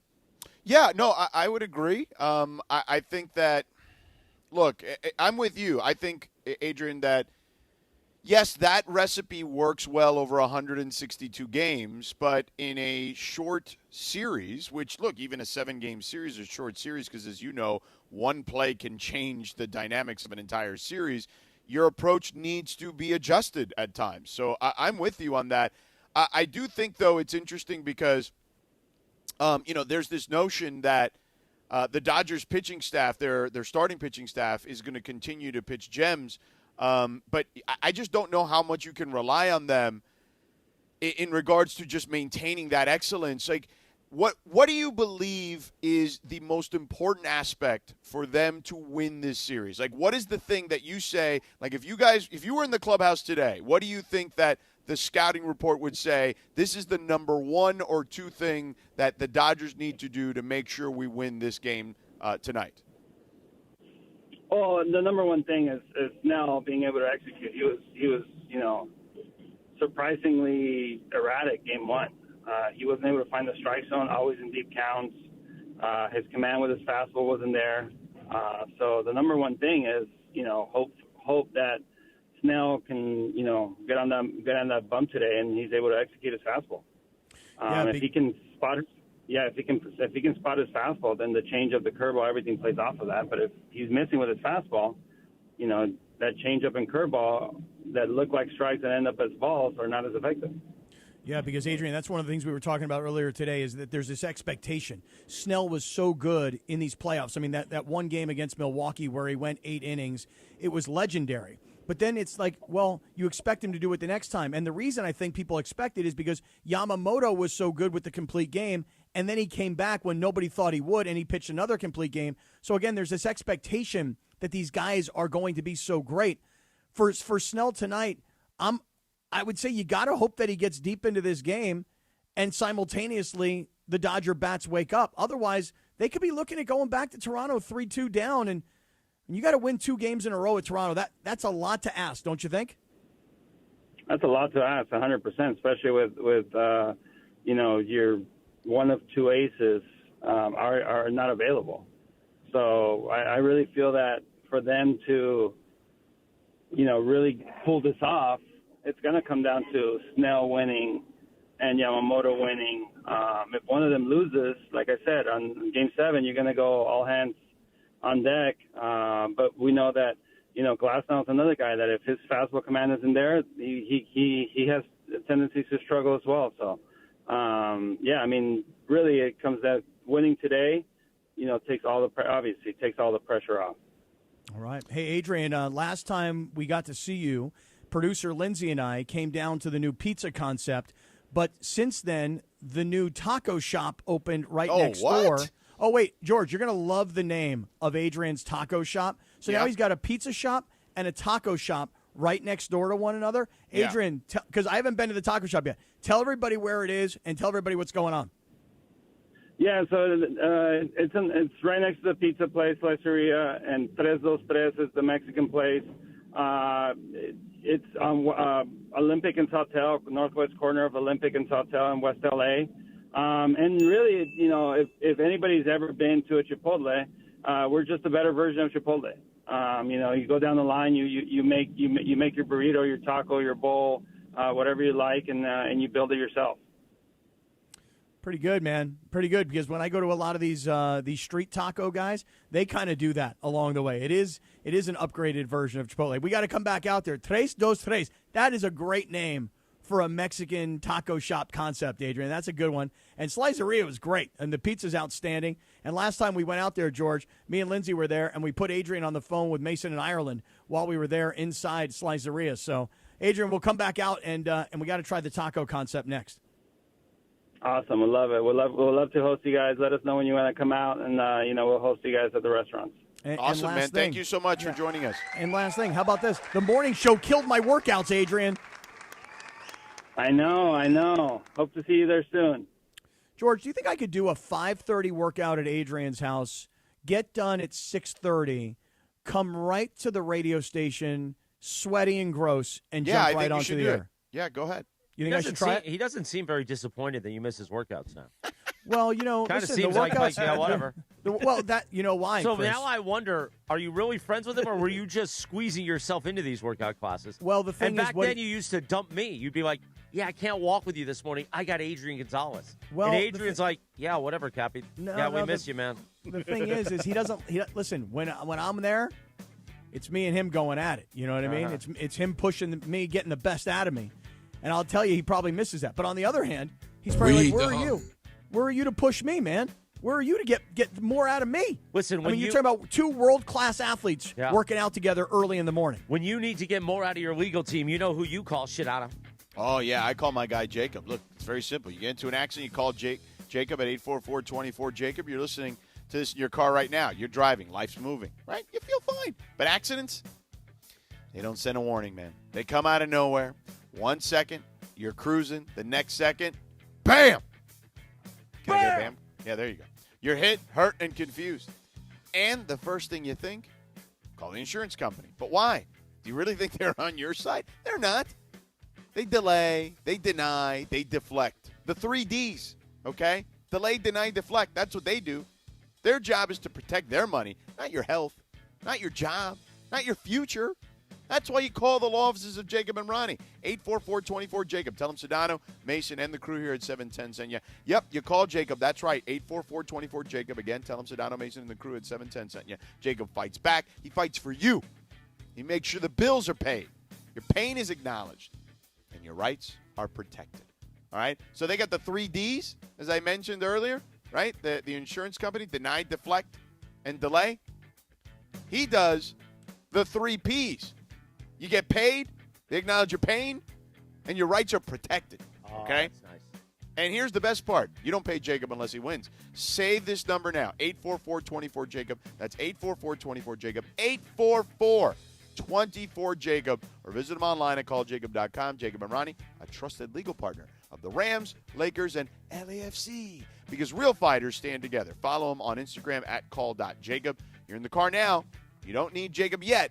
But if the day comes, you know exactly who to call. Call Jacob at 844-24-JACOB. He'll be there when it counts. Thank you, Shit-Auto. 8:27 in the morning. A wacky Wednesday, the Sedano and Kap Morning Show. We will do more Dodgers and get you ready for Game 5 tonight around 8:45. But coming up next, we put it off yesterday because there was so much to react to. But now it is time. The Kap 10 is in 3 minutes from right now on ESPN LA. the Sedano and Kap Morning Show. We'd like to thank our founding partner, Cadillac of Beverly Hills. Cadillac of Beverly Hills. Experience luxury at the top of its game. Visit CadillacBeverlyHills.com. This is the Sedano and Kap Morning Show. Funny how my neighbors always run out of Halloween candy when I show up. Now your top reasons to visit Morongo.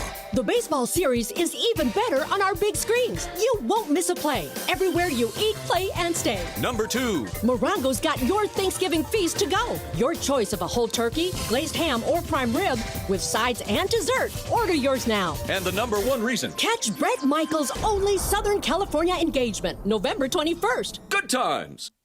What's going on? It's Bethel Durant, and I love rolling around in my Toyota. Tacoma, to be exact, and right now it's Trucktober. If you're in the 818, go check out the All-Stars at Northridge Toyota. In the 626, it's all about Wondries Toyota. And right now, Trucktober is here for you. Lease a brand new 2025 Tacoma for just $164 a month or 36 months plus tax. Northridge Toyota or Wondries Toyota. Serving all of SoCal sports fans, they make it easy. Lease excludes tax, title, license, registration fees, and dealer options and changes. $59.99 cash or trade equity down. Expires 10/31/25. Discover the bold taster tradition with Amor Salsita homemade authentic salsas.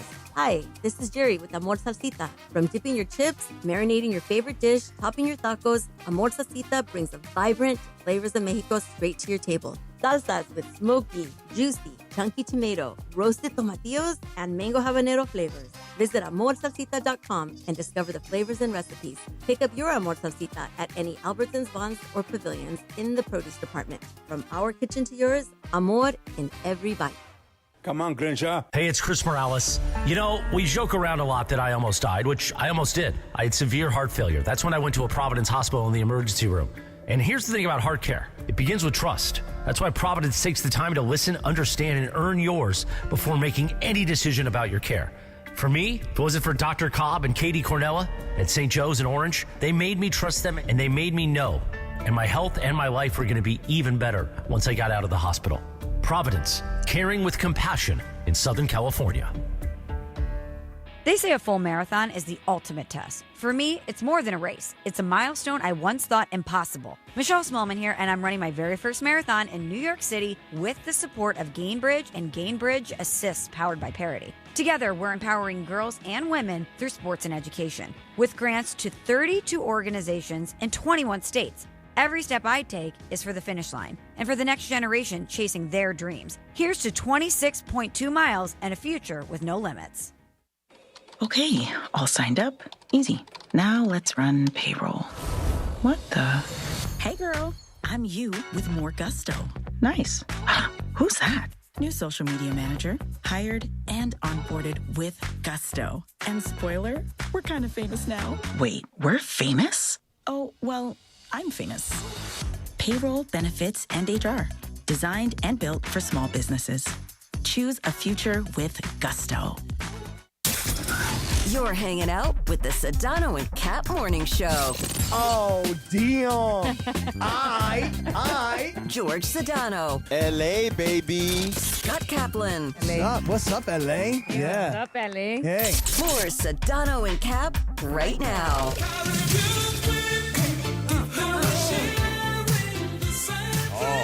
8:31, good morning. The Sedano and Kap Morning Show on a wacky Wednesday or an I don't know Wednesday. I don't know. Thanks, Dave. Nice guy Dave didn't step on that neck. Tonight it could be his neck. It could be the Dodgers' neck that gets stepped on by the Blue Jays. Game 5 of the World Series we'll talk about in a few minutes. Oh, before we get to the Cap 10, how about this? On this day, in 1984, the #1 hit, Billy Ocean, that Caribbean Queen, Cappy. Great song. Oh, yeah. Still. Speaking of a queen, Gabrielle Union turns 53 today. Gabrielle Union, sorry. You mean to tell me that some dude named Gabriel Queen becomes a queen? What? Gabrielle Union. Oh, becomes 53. Queen. I don't know. Gabrielle Union has been on the station before. Was on the old Keyshawn George and LZ show. Remember? Can't even remember the name. How's her brother Gabriel doing? I don't know. Sorry, I was still waking up from the last segment. I got her on the segment. show that one time. Yeah. She was promoting. man. There was like a movie she was in or something. That guy. Yeah, I threw the missile. I did. I don't think they heard it. It's good. It's okay. Didn't hear it. I'll put it in the open. Don't worry. All right, hit the NFL music, please.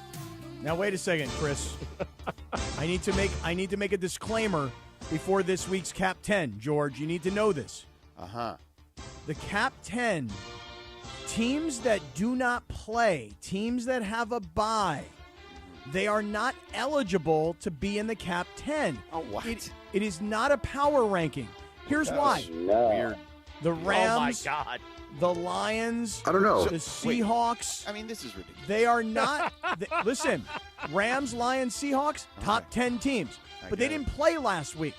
So they're not in the Cap 10. I'm just giving everybody a little bit of information before we start. This is not a power ranking. This is a week-by-week, built on bias, the way I see the NFL. Yeah. And we begin at number 10. Let's head to WBAL Baltimore. Ravens have it first and goal. 2:19 left to play. Offset eye. Give it to Henry. Right side, hit at the line. Bounces to the outside. Derrick Henry to the one. Touchdown, Ravens! And with 2:09 left to play, we've waited a month, but the hay's in the barn.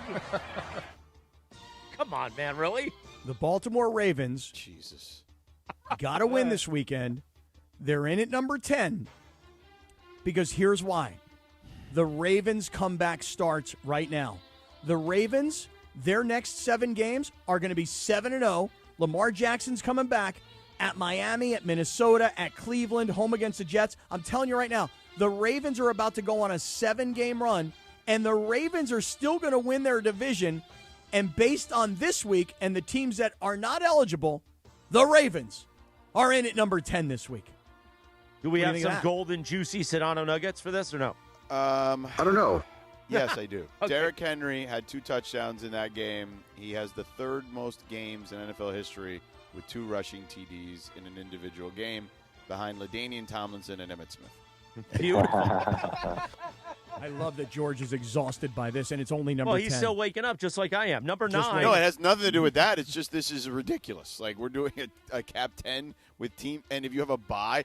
By the way, was that the case in previous weeks? I don't know if that was actually the case. I don't What are you remember talking- that either. Hey, I make the rules up as I go.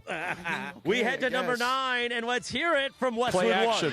1. Bootleg right. Herbert stops. Goes back to the left. Spinning toward the end zone. Throws. It is caught. Touchdown. He found Trey Harris in the middle of the end zone. Starting to scramble. Last minute toss. And the rookie from Ole Miss has his first NFL touchdown. Now, you may be surprised. How could the all-time Charger hater put the Chargers into the top 10? Remember, Rams, Lions, Seahawks, all ineligible this week. But it gets even better. Really. no. The Chargers beat a very wounded Vikings team last Thursday night, you may recall. And Justin Herbert, with a little bit of time off, George, he He's like shows 6 up days old, this Cap 10. He shows up at. Well, wait a second. When you say it's 6 so days good. old, what do you mean? I don't care. They played last week.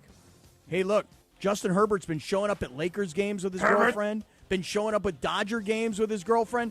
Wow. Justin Herbert is out there to be seen. But wait a second. I put the Chargers in the Cap 10 because I love to see them fall. Get ready this week at Tennessee, facing their former coach, Mike McCoy. The Chargers go down. The Tennessee. Wait a minute, you're saying the Chargers are going to lose to Tennessee? Correct. All right. I mean, if we keeping a buck right now, we ass. Sedano nugget here. No, just go. Number 8, we head to Sports Radio, WGR 550 in Buffalo. Allen going to work from the shotgun here. 2 receivers to the right, 1 to the left, and now Shavers in motion right to left. Here's the snap. Back to pass. Quick hitter to Shakir. Spins away from the defender. He's up the sideline. 35-30. Down to the 20. Cuts it back 15. 10. 5. Touchdown. Khalil Shakir. Old reliable. Goes 54 yards to the end zone. Touchdown Buffalo. So the Buffalo Bills have not been in the Cap 10 for the last few weeks because they had back-to-back losses against New England and Atlanta, but they come off the bye. They destroy the Panthers. Andy Dalton playing quarterback for the Panthers. Not overly impressive necessarily, but they did what they had to do. They enter back into the Cap 10 at number 8. But up next, George, the Bills against the Kansas City Chiefs. as things are starting to get real in the NFL. Josh Allen, most games in NFL history with both a pass and rush TD. Very nice shit, Otto. We head to number 7, and for that, we head to Green Bay, Wisconsin, the Packers Radio Network. So the Packers now facing a 3rd and 4. They're 2 of 7 on 3rd down tonight. Their 2 conversions, 59 yards and 33 yards. And Darian Kennard is now in their right tackle, taking on one T.J. Watt. Trips right, single man left. Love in the shotgun with Wilson to his left. Love points to his right, brings Watson in motion from that side. Play clock is at 14. Love gets the snap. He's back to pass. Looks, fires over the middle. That's caught inside the 15, down to the 10, angling left 5, into the end zone. Touchdown, Green Bay. The Packers are back in the Cap 10. They motorboated Aaron Rodgers and the Steelers in Pittsburgh. And I don't know how this team ever lost to the Cleveland Browns, but that was way back in Week 3. Now they've won 3 straight games over Cincinnati, Arizona, and Pittsburgh, and they'll have an easy win this week against Carolina. The Packers at 5-1-1 are number 7 this week, George, in the Cap 10. Pittsburgh's not going to the Super Bowl. All right, we move to number 6. And don't get deceived, but we are going to play our friend Andrew Siciliano on the call at ESPN Cleveland, the Browns Radio Network. May to throw. May up in the pocket. May taken down by Myles. There it is. Wait. Myles Garrett has 5 sacks today. A new Cleveland Browns single-game record. Nice call. He sounds like he's standing on a phone book. Make no mistake. We may have heard Andrew Siciliano call a sack for Myles Garrett, but it is the Patriots who have won 5 straight games, the most impressive of which was Buffalo back in Week 5. Total devastation of Lindsey's Cleveland Browns, 32-13. And again, things are getting serious. Up next for the Patriots, it's the Brady Bowl in Tampa against the Buccaneers. The Patriots are in at number 6 in the Cap 10. Drake May recorded his 5th game this year of 2 touchdowns and over 75% completion percentage, tying Drew Brees in 2020 for the second most through the first 8 games of an NFL season, trailing only 2007 Tom Brady. We move to the top 5. I can't believe you have this team at only number 5, but let's hear the best play-by-play man in the business for NFL, Deckerhoff, on WDAE, the sports animal in Tampa Bay. 2nd down, a long one. They move right. Shotgun look, hand the ball. Play action fake. Rattler throws a pass upfield. It is batted down. Intercepted. Intercepted. Picked off with a touchdown for the Buccaneers. It's Anthony Nelson. So Anthony Nelson with a forced fumble and a pick 6. Who's this scumbag trying to step on Deckerhoff? I don't know, man. He is the color commentator. Bro, sit in the background and cheer. Hey, the Tampa Bay Buccaneers just keep finding ways to win. They're battling all these injuries.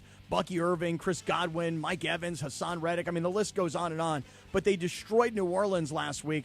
And again, now you got number 5 versus number 6, the Brady Bowl. Tampa Bay hosts the Patriots coming up this weekend. Buccaneers 6-2, miraculously in the Cap 10.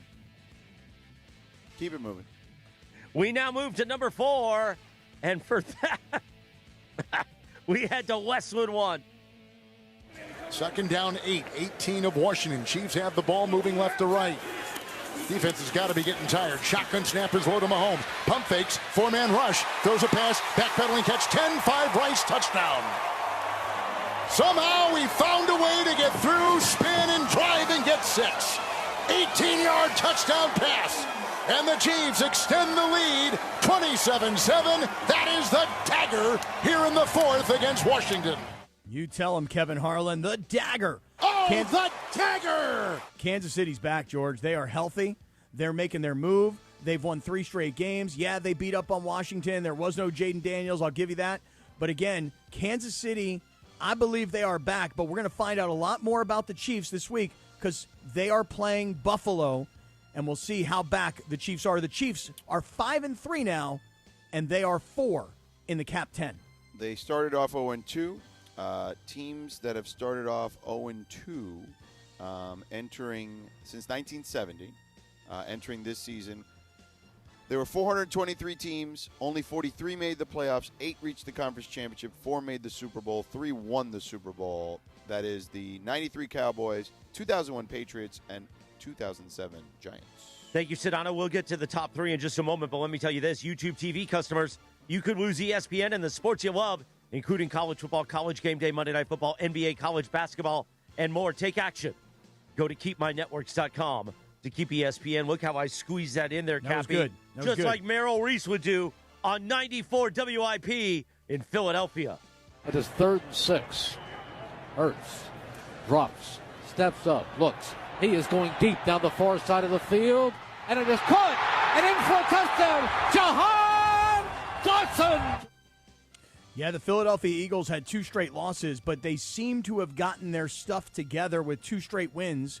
They beat Minnesota, no big deal, and they beat the New York Giants. Again, no big deal, but the Giants did beat them about 2 weeks ago. We're going to find out a lot more about the defending Super Bowl champions who, again, seem to have gotten their locker room issues worked out. Up next for the Eagles at Green Bay, Philadelphia, George, in at number 3 in the Cap 10. We move to number 2, and for that we go to 97.1 Hank FM in the city of Indianapolis. Jones. Daniel, shotgun snap, looks left, stands in the pocket. Now he's flushed to the right side, looking. He's got him. Caught at the 2-yard line, and that is a touchdown for the Colts. This time it's Josh Downs with a score. A 10-yard pass, Jones to Downs, touchdown, INDY. So the Colts beat up on the terrible Titans, so not really that impressive. They do what they're supposed to do. You beat the teams that are put on your schedule. But I'm telling you right now, the thing about the Colts is they've built instant chemistry, which is a very hard thing to do. They don't make mistakes. They don't turn the ball over. They're a really good team. They've got Pittsburgh up next, the game they should win. The Colts are 7-1. They have the best record in the NFL, and they are number 2 in the Cap 10. What do you think about the Colts? Colts have scored a touchdown or field goal on 62% of their offensive drives this season. That's trade by any team in the last 45 years through 8 games. Like putting a dying wild animal out of its misery, that's what we finally do, that we've reached number 1. As somebody once said, got to do it like we did in Denver, and we go to KOA in Denver. 1st and 20 now from the 25. Shotgun snap to Bo Nix. Cowboys blitz. Bo pumps once, throws a ball. Wide open receiver. Touchdown, Denver. That is Troy Franklin. You couldn't be more open in the middle of the field. After this week, the Denver Broncos come into the Cap 10 as number 1. Yeah, they had to have that huge comeback in the fourth quarter against the Giants 2 weeks ago. They pounded Dallas this past weekend. For me, it was the most impressive win of the weekend. Up next at Houston, the Denver Broncos this week at 6-2, coming at number 1 in the Cap 10. Feedback, Sedano. Bo Nix, first Broncos quarterback with 4 pass TD or rush TDs in consecutive games since Peyton Manning back in 2013. Now, real quick, just want to say this. When I say that the Rams, Lions, and Seahawks were not eligible this week for the Cap 10 because they had a bye, the Raiders didn't play this weekend. They had a bye, so they weren't eligible for the bottom feeders. Worst team in the NFL at number 32, You're gonna regret this. Cincinnati Bengals. They lost to the Jets. They're the worst team in football. Cleveland not far behind at number 31. The Saints are just awful at number 30. The Titans are pathetic at number 29. And the Jets move up. They are the 28th worst team in football, not the 32nd worst team in football. There's your bottom feeders. There's your Cap 10. And teams that don't play this late in the season, they're not eligible because then there's no sound to play. On God. 846. Tell us about our friends at Prize Picks, guys.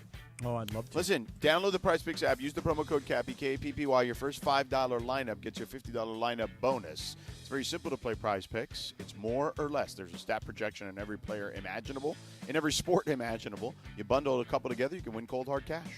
All right, George, I'm looking at tonight's game. You tell me. Blake Snell tonight, more or less than 6.5 strikeouts? I'm going to go less. I played Ohtani last night for more than 6.5 strikeouts. He only had 6. How about the starting pitcher for the Blue Jays? That's right. I said Blue Jays. That's what David Ortiz Like says. Papi. Yeah, That's Papi. what I say. Trey You is Savage? Yeah. Ye Savage. Yeah. Savage. 5 strikeouts, more or less tonight? Less. All right. Vladimir Guerrero Jr., more or less than 1.5 hits, runs, and RBIs? I don't know. I'm not sure either. I don't know. But this is what you do. You go on to PrizePicks. You download the PrizePicks app. You use the code CAPPY, K-A-P-P-Y. You make your first $5 lineup. You get $50 in free lineups, and then you're going to have a great time because you're going to watch every game. Football, baseball, basketball, hockey, soccer, you name it, they got it. You're going to watch every game, and just with a little bit of interest because of your guy, more strikeouts, less hits, you're going to have so much more fun watching these games. Download the PrizePicks app. Use the code CAPPY, K-A-P-P-Y. Make that $5 play your first one and get $50 in free lineups thereafter. All right, PrizePicks. It's good to be right, Cappy. Thank you, Sedano. 8:48. Coming up at 9 o'clock, don't forget the Rich Eisen Show terrestrially on 7:10 a.m. We will continue the YouTube-only hour. And if you're listening to us on the ESPN app, just stay there, homeboys, homegirls. We continue on the ESPN app and on YouTube. Coming back, we will talk more Dyers. Maybe we'll get Sedano's Nuggets out on the table and see if his are bigger yet again, like in the first hour than Bergey's. That's next. The Sedano and Cap Morning Show. Back in 3 minutes from right now. The Sedano and Cap Morning Show. We'd like to thank our founding partner, East Central Hotel, the official downtown home away from home for Cappy and Morales. EastCentralHotel.com. This is the Sedano and Cap Morning Show. It's still the American dream to own your home free and clear. If you've got excellent credit and solid home equity, the Loan Exchange can help you reach that dream faster. Right now, you can exchange your current mortgage for a 15-year fixed refinance at just 4.99% with no closing costs, no lender fees, no title, no escrow. That's right, no fees at all. You'll keep the same balance, lower your fixed rate, and shorten your term, helping you save tens of thousands of dollars over time. And since there are no costs to exchange, if rates drop again, you can do it again without wasting a dime. So if a 4.99% rate in APR can lower the interest you're paying right now, visit theloanexchange.com and get started. It only takes a few minutes, and the Loan Exchange can close your new loan in as little as 2 to 3 weeks. That's theloanexchange.com. NMLS 1637539. Loan subject to credit approval. See website for licensing information, loan terms and conditions. Equal housing lender. For a 4.99% rate in APR, visit theloanexchange.com. The Loan Exchange. Smarter loans made simple. History lives in the Lakers. Kobe, Magic, Kareem, all the greats. And with LeBron James and Luka Doncic, we are witnessing history being made right now. The excitement never ends, and every bounce, every bucket, every moment seems to only get more exciting. You can catch every Lakers moment from way back then till now at the official Lakers YouTube channel. Get the sickest, latest highlights, in-depth behind-scenes access, historical moments cemented in time, and more at Lakers YouTube. And subscribe now. The Sedano and Cap Morning Show. In a world where drivers pay too much and finding a new vehicle can feel like a struggle, it's Ocean Subaru of Fullerton. Take advantage of 1.9% financing for 63 months on a brand new 2025 Subaru Crosstrek Sport all-wheel drive, or 1.9% financing for 72 months on a brand new 2025 Subaru Outback Premium all-wheel drive. Approved credit through Subaru Motors Finance. Not all buyers or vehicles will qualify. Plus tax, tag, title, and doc fee. Zero security deposit. Offers do not combine and are not available on previous purchases. See dealer for complete details. Expires 10/31/2025. Out here, pets are always by your side, watching the herd, running fence lines, or asleep at your feet. Pets are some of our favorite customers. When you bring them along to Tractor Supply, we'll always have a treat waiting. And with our price match guarantee, you'll always get the best price on their favorite food, toys, treats they love, and pet meds to keep them healthy. Tractor Supply, for pets out here. Hey, I'm Mike Slater. My dad passed away at the age of 63. It's out of nowhere. Had a stroke. Super hard, obviously, for the whole family, but my dad had life insurance. This is why I have life insurance for my family, for my wife and 4 kids. And the best place to get life insurance is ethos.com, because you can do it in 10 minutes. And there's no medical exam and no blood test, just a few health questions. Get life insurance in 10 minutes so your family is protected. Ethos, ETHOS, ethos.com/play.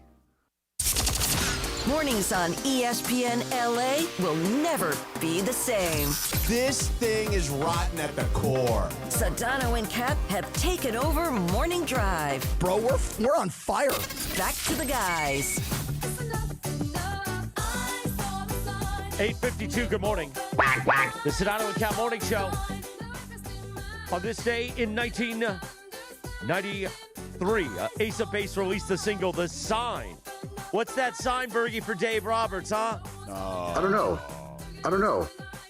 That sign is they're going to win today, 6-1, and Yamamoto's going to close it out, 5-0 tomorrow. End of game, end of series, World Series over, Dodgers win.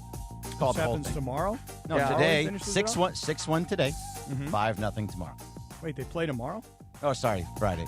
I mean, dude, you're screwing my schedule up, Bergie's man. nervous. He's quivering because the Nuggets have been all over him today. I just disagree with most of the Nuggets. That's okay. And all those Nuggets can be put towards the Blue Jays, too. And no, we just talking about the Dodgers side of it. I'm trying to put out the Blue Jays side of But it, by too. the way, I promise this. If the Blue Jays win in Game 7, not only that next morning will I break the Dave Roberts bobblehead, I will be doing it wearing a Blue Jays hat. How about that? God, you are such a front runner. I'm not a front runner. I just like chaos. And I like it at nice guy Dave's expense. And then Ireland that day will be, how could he do that? Dave's the best manager in baseball. I got a text message last night from Steven Hernandez from the Crazy Hernandez brothers. Yes. He goes, what's Morales' problem with Kershaw? I hate him. I had to explain it to him. Thank you for that. I had to explain it to him. Way I to mean, fill 30 seconds there, Cappy. I had to explain it to the brother. You know what I'm saying? Meanwhile, really did. Sedano is going to leave us in about a minute and a half here. So, Sedano, any final thoughts? Listen, I hope Blake Snell has a good rebound performance, and we're not talking about an elimination game in Game 6. But I will say this, for the first time all season, I'm actually nervous for the Dodgers. Yeah, and I think it goes back, George, to what Adrian Gonzalez said earlier this hour, that if he were going to speak to the club, you asked it to him like this, if he were going to speak to the club tonight, if he were managing, what would he say? Dude, you've got to get on top of the ball. Stop trying to hit every ball out. Get on top of it and put it in play. That was great advice from Adrian Gonzalez from earlier today. See? Got to get Adrian some coffee, though, man. Now you're going to rip him, too. I'm not ripping him, but you rip everybody who comes come on, on. he's rich. He's got to have one of those why don't high-end you espresso machines. Tell him, but you always say it to their face. So Well, say I it to didn't his have face time. first, and then you rip him. Okay, next time he comes on, I'm going to be like, hey, man, drink some Hey, man. espresso beforehand. Hey, man, Eat little one of your Dewey pizzas. Express. Yeah, one con of your due pizzas. espresso, por favor. Con due espresso. 8:55, good morning. Clinton Yates is going to be in here. We're going to talk World Series. We're going to throw it around. We'll get some radio tinder, and we'll make Bergie feel better. Because Sedano's leaving, so he won't throw his nuggets all over him. Smile. It's Wacky Wednesday. The Sedano and Cap Morning Show continues on YouTube. Eisen comes up on 710. This is the ZipRecruiter Rams Report. Here's Travis Rogers. Week 9 of the NFL season, and the Rams are finally home back at SoFi Stadium for a 1:05 kickoff against the 1-7 New Orleans Saints. The Saints come in having just won one game in one of the softer divisions in the entire league, just 1-7 coming out of the NFC South, and they're going to try to do it with a new quarterback this week against the Rams. Tyler Shuck will be making his first NFL start. He replaces Spencer Rattler, who was unable to find any sort of rhythm with the Saints earlier this season. Now, when you look at the Saints, this is not the team that you have seen in years past. Even a player as talented as Alvin Kamara really not having the sort of years that you would expect him to have. Just 363 yards on the season, just 3.6 yards per carry. He's only found the end zone one time, and the longest run from scrimmage for Kamara, just 18 yards. Saints up next for the Rams. With Wednesday's Rams Report, I'm Travis Rogers. This is the ZipRecruiter Rams Report. Powered by ZipRecruiter. Looking for your next great hire? Try ZipRecruiter for free at ZipRecruiter.com/LA. When it comes to hiring, other job sites are still huddling while ZipRecruiter's already in the end zone. That's why over 4 million businesses have used ZipRecruiter to hire, and why 4 out of 5 employers who post on ZipRecruiter get a quality candidate within 1 day. Get in the end zone with ZipRecruiter, the smartest way to hire. Try it for free at ZipRecruiter.com/LA. That's ZipRecruiter.com/LA. Park, party, and play at Hollywood Park Casino. Join Travis Rogers, Sua Cravens, and me, Chris Morales, Sunday, November 2nd for the ESPN LA Rams postgame show. Live from Hollywood Park Casino. Win prizes like signed sports memorabilia or tickets to an upcoming LA sporting event. While you're there, enter for a chance to win a brand new Pedigo e-bike. And I'm putting Rams fans on the air live from HBC after the game. Hollywood Park Casino is LA's hottest card room and the only place where you can party and play 24/7. Hollywood Park Casino must be 21 and older. LA's mega sports station. 710 ESPN. Did you know that at Children's Hospital Los Angeles, the game starts before your baby arrives? Their Fetal and Neonatal Institute is a lifeline for over 3,000 high-risk babies and expectant mothers each year. Their expert fetal maternal care team works with families even before birth, making sure your baby gets the best start possible. And for newborns needing intensive care, their Level 4 NICU is the MVP when it comes to caring for the most complex cases. At CHLA, you will have a powerhouse team of specialists ready from day one and in your corner. To learn more, visit chla.org. John Ireland here with the Hall of Famer, Big Game James Worthy for iSpot Active. Check out their website, ICEBODactive.com. This is the new concept for icing. John, I love it. iSpot Active sells form-fitted stretch shirts and pants with pockets that hold ice-cold gel packs. Everybody I know that has bought one of these things truly loves it. Got to get yours before they're sold out. Take it from James Worthy. Start feeling better today at iSpotActive.com. Hey, fans! Welcome back to Fansville's Cheers and Tears. Oh. Okay, so like everybody deals with losing, right? To a rival on a last-second field goal. Whatever, it's fine. I'm totally fine. But I cope with losing with an ice-cold Dr. Pepper. Those 23 flavors are like so delicious. They totally wash away the pain of your college football team taking a big fat L. College football, it's a pepper thing. From kickoff to cash out, ESPN Bet has the tools you need to score more on game days. Bet smarter with stats at your fingertips. Get personalized parlays built just for you. And with your fantasy team synced right in the app, you can back your squad. Right now, new customers get $100 in bonus bets when you bet $10. Sign up with promo code USL to get started. Must be 21 plus. Gambling problem? Call 1-800-GAMBLER. Terms and conditions apply. See app for details. Offer not available in New York. Hi, it's LeBron. The Lakers play here. 710 ESPN. KSPN, Los Angeles. A Good Karma Brands radio station. Previously on the Sedano and Kap Morning Show. There's a fly ball to deep left center field. Headed back there. It is gone. Brad Jr. gives the Jays the lead. The franchise face putting the team on his back. I don't know. Mark asked him in the 6th inning how much more he had. He said he had 3 more innings. So he's very, self-aware of his body. The Sedano and Kap Morning Show is on the air. And you talk about luck. We always talk about what is luck. Luck is that convergence of opportunity and preparation. This young man... Hey, Dr. Clapper told you that one. Yeah, that's a lifelong You got to philosophy. credit him. I'm just saying. No, I will not credit him. it's not really his I will not credit I know, him. but that... You get the Fergie now that or is no? not He Dr. said it a Clapper. The biggest show in ESPN LA history. A little sabor? Give me a freaking break. Yeah, I don't think people like being called hacks. You're the güero on the radio. Giant Mexican, horn section. Did you have me on your show to berate me? Is that what you're doing now? Okay, if you are in the YouTube chat right now with the mongrels, and, listen, beware of the mongrels is what I say. You know how there's those signs, like in people's houses, beware of the dog? I mean, very similar. Mongrels are a dog. So beware of the mongrels is what I would say. Mm-hmm. Actually, we should create a T-shirt that says beware of the mongrels that looks like beware of the dog. Have Beto's guy do it. Oh, Beto does great work. Beto's guy does amazing work. You can't steal that one for your merch store. No, listen, if we had a merch store here at 710, and by the way, we should have a merch store. People would love to have a lot of our merch. And the Dodgers. Scott Kaplan, eat a fat one, bro. The Sedano and Kap Morning Show on 710 ESPN. The all-new ESPN LA app and on YouTube at ESPN Los Angeles. We're bigger than U.S. Steel. Wow, that's crazy. Right now. Well, you want to Bit boy. Monstrous. Beto, I don't want to eat that. We did it, Dad. We did it. I don't know.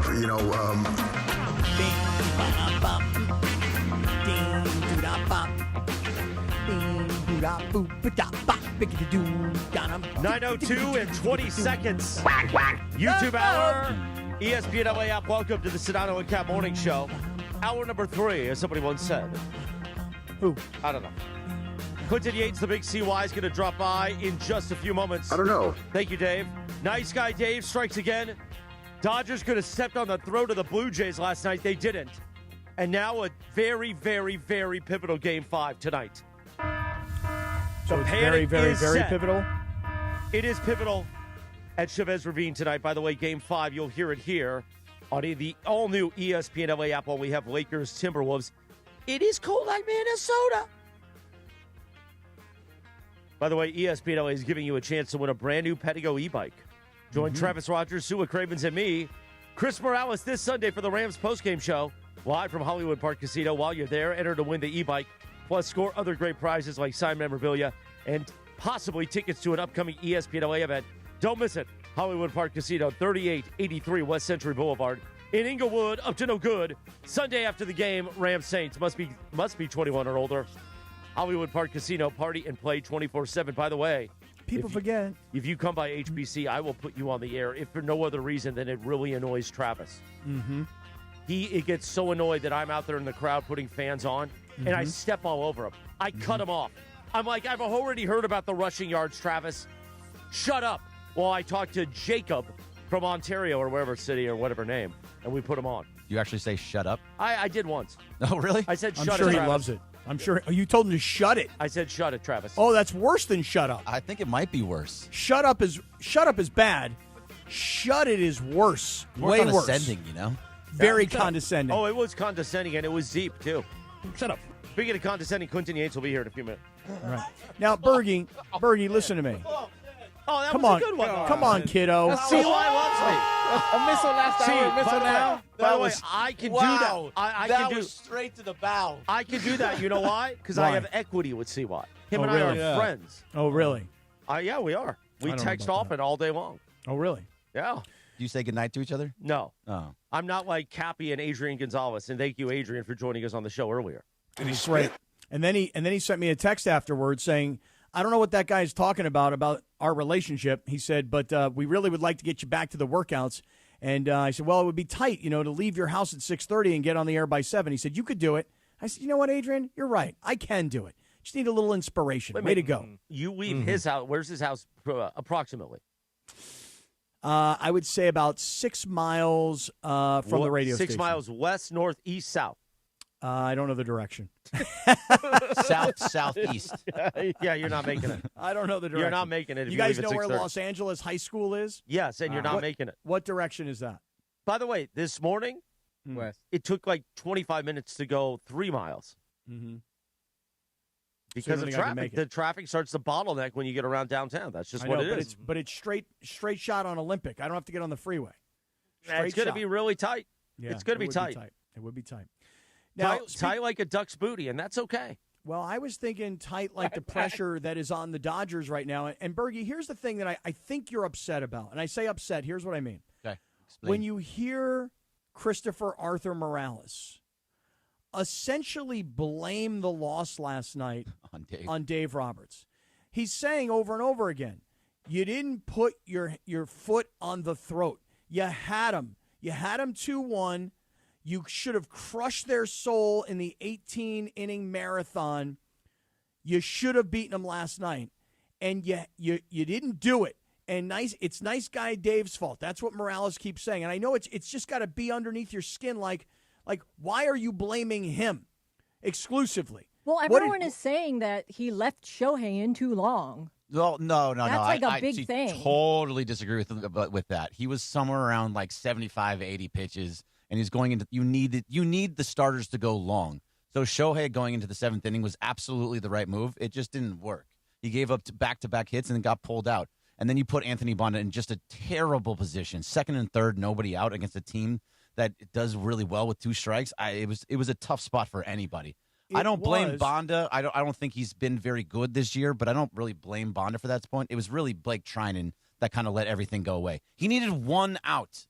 Over and over again, 1 out for Blake Trinan, and he gives up hit after hit after hit. Right, but and as much as it is a tough situation to come out of the bullpen and come into. With second and third, nobody out. But Shohei got you to a point where it's a 2-1 game, as I recall, when he left the game. He did. Right? It was anybody's game at that point. Yeah, and he did leave runners on base. But this is where your bullpen has to come out and say, hey, look, we got to shut these guys down. Listen, everybody beats up on Kershaw and so he shouldn't be on the team at this point in the season, or he shouldn't play, and if he does, it should just be to mop things up. Kershaw came in with bases loaded and 2 outs, and Kershaw got the job done.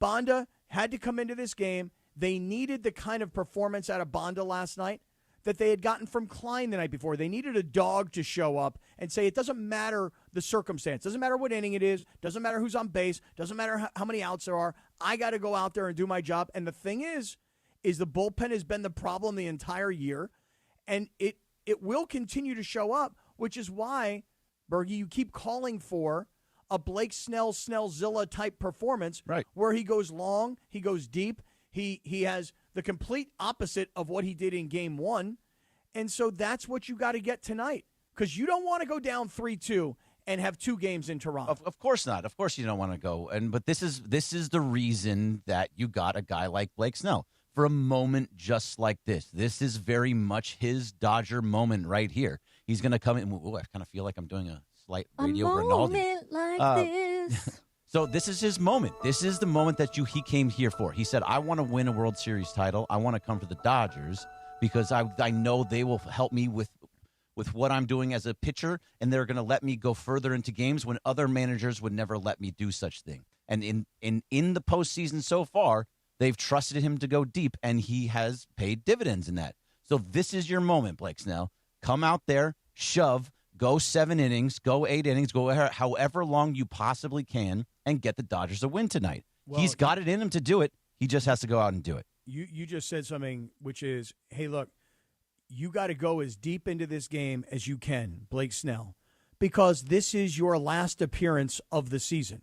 I mean, unless something really wacky happens, I mean, today is a wacky Wednesday. Something wacky. Anything can happen, Cap. If something really bizarre happens in Game 7 and Blake Snell, for some reason, finds himself in that Yamamoto position from 2 nights ago where Yamamoto said, hey, look, I'll go pitch the 18th. I'll go pitch the 19th.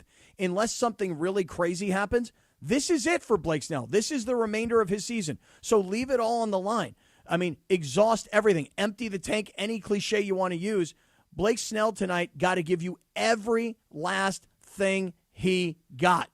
Yes, I don't want it in my he eyes. does. He has to give you everything he got. You're absolutely right. But we keep talking about the Dodger side of it, and I totally understand why. But what they have to do, Trey Savage has to do the exact same thing. If he goes 3 or 4 innings like he did in this other one and gives up and has 15 base runners, and the Dodgers finally break through to him, that team is in trouble. Their bullpen has been used more than the Dodgers and has been seen more times than the Dodgers bullpen has been seen also.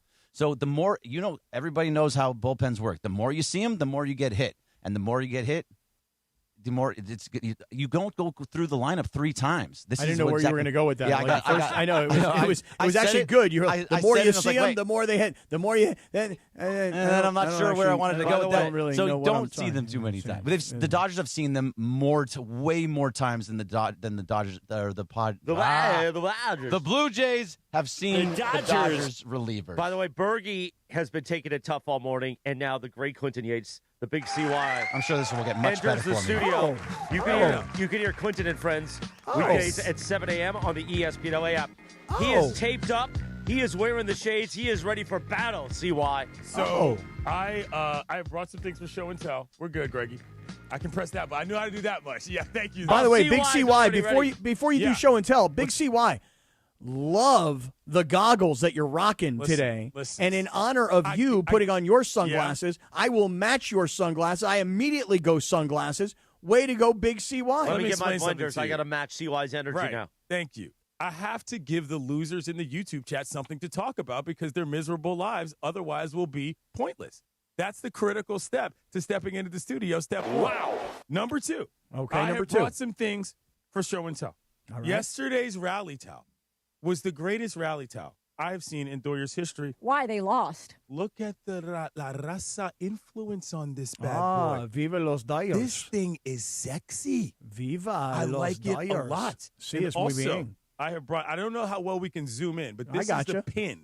They Okay. give out pins Right. every single home game not every single home game, but at each Hold venue. it closer to the camera. All right, hold Extend the arm. Extend the arm. We got a good close-up on you. Ooh, look at that. Stretch the it out, World's- Clinton. The World Series pin. Ooh. It's pretty cool. So Very cool. I brought those to show and tell. I have some other stories as well.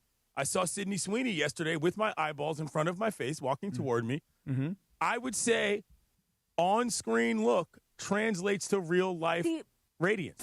Chris Morales said earlier today, I guess I don't get it. And I was like, really? She's beautiful. No. That's not what I meant. Whether what you think about her is a separate matter Oh, than she's awesome. she's not I love her. different looking in person than she is in whatever screens. Like, it was the radiance, whatever one might think of the radiance, aura. was there. The aura was there. Mhm. So that's the update from Dodger Now, Stadium wait, last now, night. Sydney Non-baseball Sweeney- related. You guys know, usually when you mention these names, I don't know them by names. I Sure. know them by what they know might who be she in. is. You know who she is. She's the girl that was in White Lotus, right? I don't know any of the No. names of anything Yes, she's she was. done, She was in White but I know Lotus. But what she apparently, looks like. Lindsay said, because I'm not familiar other than a lot of the social media stuff and people covering her, she said she was in, Lindsay, you said she was in Euphoria, right? On Yeah, HBO? she was in Euphoria. Yeah, I And didn't watch apparently, that show. Cappy, Euphoria, you and Rachel might like it. 'cause It's it gets- Euphoria. Oh, Euphoria. Yeah. It gets saucy and smooth with her. She's naked a few times in it. Oh, Cappy. Oh, really? Oh, Okay. really? Is that right? So wait. So I eyes. think Oh, that's really? where it started from, Yeah. I think. Because Okay. that's So like wait. her first big, movie. Or So show. Sydney Sweeney, though, I think that they may have mentioned her on the television broadcast. They did. She was sitting next to that softball. Well, I don't know. I no, don't remember wait. her name. No, not a softball. I thought she was sitting next to the woman. Her name is Christy Martin, the boxer. Oh, okay. Do I have that right? Wasn't she the coal miner's daughter? She used to fight on the undercards of I a lot have of no Tyson idea who fights. that person was, and I saw them on the screen more than once, and I was like, I'm not familiar with her game. I don't know. I who she mean, is. I think that's yes, who it yes, was. that's who it was. You're Okay, right. You're cool. right. Yeah, She's the got coal kind of a miner's short, daughter. short pixie cut Yes. kind of deal. Mhm. Yeah. In fact, Lindsay, I She think plays there her was in a movie coming up. I think there was a 30 for that's 30. The deal. Okay, right. There was either a 30 for 30 or there was a documentary about Christy Martin, the coal miner's daughter. She was a boxer from West Virginia who used to be like the #1 female fighter in the late 90s. And I'm telling you, she fought on a lot of the undercards of Mike Tyson fights, and that's how she got famous. Huh. But so Sydney Sweeney, I didn't Yeah, really like real, you would. about your height, Lindsay. Real shortstop. You know what I'm saying? Like, was smaller than I expected. Thanks in for person. pointing out how short I am. I mean, it's not a diss. I'm just saying yeah, it is honestly not. She's just a Did short it feel person. like a diss? No, I don't care. Yeah, You can no, call at me least he's a short. small I'm short. person. Yeah, it's no big deal. I used to think when I played like Little League or whatever and when I was a kid that when I played shortstop, I thought he was calling me short stuff. Oh, Like the whole time No, when I was little. I just meant like she is, a diminutive small person, and it's like I didn't realize. I thought for whatever reason I thought she was taller. Is what I'm getting at, and no, not the case. But anyway, yeah. Did you Okay. see the Prince? Pardon? The Prince? Did you see Prince Harry? I did not see the Prince. I did not see his wife, but I did see Magic. Magic Johnson was there. That was actually the day before. Did now he that I send a think about tweet out about it? it. No, he did. His AI bots did not send out any dang tweets it. about it. Did you see Jason Bateman? No. Did you see the owner of the Chargers? I already named everybody I saw. Did you see? Okay? Did you see? Right. Yeah, Did you wait, see he wants to know about Dean Spanos. Yeah. Did you see the owner of the Chargers sitting in the front row behind home plate? Guy's never, ever, ever there, but he shows up for the World Series to bring his stench of mediocrity and hand it off to the Dodgers. Did you see that? I see that touched a nerve. Well, guess no. what? It worked last night. Yeah. Yeah, you I what. mean, it worked perfectly. That's what I'm saying. Dodger fans should be pissed at the owner of the Chargers. So That's all I'm saying. so Greggy, let me explain to you what I think happened. Where did the Greggy come from? I don't know, but I like it. It's very sweet. think It's I kind like of the a very Greggy. combo sweet. of I like Greg and Bergie. No, Yeah, that's a nice. little I like bit it. in Kind between. of There's a lot of I'm love gonna in get there, the big Clinton. voice guy to cut it today. Greggy. It's hockey season, so we're kind of doing that thing. I Anyway, like the Bergman. Bergman is good. Bergman. Bergman is good. Dun, dun, dun, dun, dun, dun. Anyway, Yeah. so Sunday night, today's Wednesday. Right. Sunday It's night. a wacky Wednesday. They got in late, right? There was the two planes issue. I was at the workout day. They were working out at like 7 o'clock at night, right? You follow that up with an 18-inning game. And then you've got yesterday, the lethargicness was there. Like, I don't care what anybody says. It's an excuse, but yes, It's it was not there. an excuse. I think an excuse is one thing, but I'm saying there's no way to say that it wasn't a factor simply on the human body. And I think that it showed up a little bit yesterday in terms of not but just only the for energy the of the Dodgers? team. Yeah, no, see, that's actually for me. Yeah, well, listen, Toronto got in a lot earlier than the Dodgers did. Yes, it was different. They're also on their time. Their clock is 3 hours Their ahead. clock is different. But the Toronto got in earlier. They got their workouts done and were done well before the Dodgers even showed up in town. But it wasn't just the team. It was the stadium as well. It was kind of a muted vibe for a Shohei Ohtani start because you kind of felt like all of the L.A. baseball world went through that 18 innings. Yeah. I'd say probably 25% of the crowd was a turnover of the same sort of people. That's probably what it's about. But you could tell that everybody was up late watching that daggone game. And by the time they got to the park, the energy pregame, the energy during the game, it just wasn't the same. And I think that all played into it. Clinton, I'll tell you something. That's Bergie, I'll good say it insight, to you as Clinton, well. by the way. Thank you. That is why we have he you was here. there. Remember, we were there, etc. But I actually agree because last night I was watching the game and I was like, I don't have anywhere near the same juice for this game as I did for the game the night before. And I realized that I'd stayed up till midnight. Then I woke up at 4 a.m. Then we did radio. And then I wound up driving back because Chris, we have done such a great job of promoting the East Central Hotel that it got to the point where the East Central Hotel was completely 100% sold out, booked, and we couldn't even get into our home away from home. I wondered if he was going to take a shot at me for this. It's ultimately my fault. Okay. Because we didn't book. We have a very good relationship with everybody there, and a lot of times we can book the night before, and this time we booked the night before, and then we're told the next morning, guys, we love you. And they tried to find us a room. So for me, it's not that big of a deal. I just go home, or in this case, I went to Stephanie's house because we had an event last night. I felt bad that Cappy then had to drive back to South yesterday. Oh, that stinks. Well, you know who did have a room, Cappy? Your boy Yeehaw. I was there. At For a couple of days, yeah. He couldn't get in because I was too busy. Look at that, holding Cappy. up the presidential Look suite. at that. See Look why? at that. Why would Big you say CY? that? This is going to be worse for me today now. I'm going to hear about this today. And Big CY, listen, if I would have known that you were at the East Central last night. he It wasn't totally last would night. have crashed. It was the 2 nights before, to be fair. No, but okay. see, last night is a different story. So the thing is, All right. last night, different deal. But anyway, I'm going to just say I didn't have the same energy, and I thought to myself, okay, look, all right, I got up at 4 a.m. We did radio early. I drove back down. Maybe I'm just wiped out. But then I thought to myself, the players have got to be wiped out. Like I heard Derek Jeter and Alex Rodriguez and Big Papi having this conversation. This was after Game 3, and this is late into the night. And what they were saying was, look. And because they were saying, guys, we played classics. New York versus Boston, we played long extra inning games. And we were destroyed. Our bodies were destroyed. And so people might think, well, Shohei Ohtani was on base 9 times. He walked 5 times. How much, really did that do to his body? And according to Jeter and A-Rod and Big Papi, they were like, no, you don't get it. Yeah. It was everything that he did all day. And then to play 2 games back-to-back. What is Ohtani? In fact, there was even a comment of maybe they should start Blake Snell last night and start Ohtani tonight to give Ohtani a break. Obviously, that's not what they did. No. But we don't really understand what back-to-back games, not double headers, literally back-to-back games, do to a guy's body. And as much as everybody expected Ohtani to go out there last night, Clinton, and be great, be Ohtani-esque, continue with 10 strikeouts and 3 home runs, he was good, but he wasn't great. He's also known to sleep 12 hours. Right. He says he loves sleeping, and they built a nap room at Dodger Stadium so he can come in, do a workout, start getting ready for the game, and take a nap before they go back out, an hour before the game. By the way, you want to know something about Blake Snell, Scott? Yeah, tell me. He's got an entire locker next to his locker, literally full of only sneakers. That's all it is. He's got a locker full of sneakers right next to his actual locker. It's amazing. This guy's a sneakerhead like I've never seen before in the bigs, and every single thing is fresh. I just thought you wanted to know. What sneakers is he going to put on tonight after he blows the game? Wow.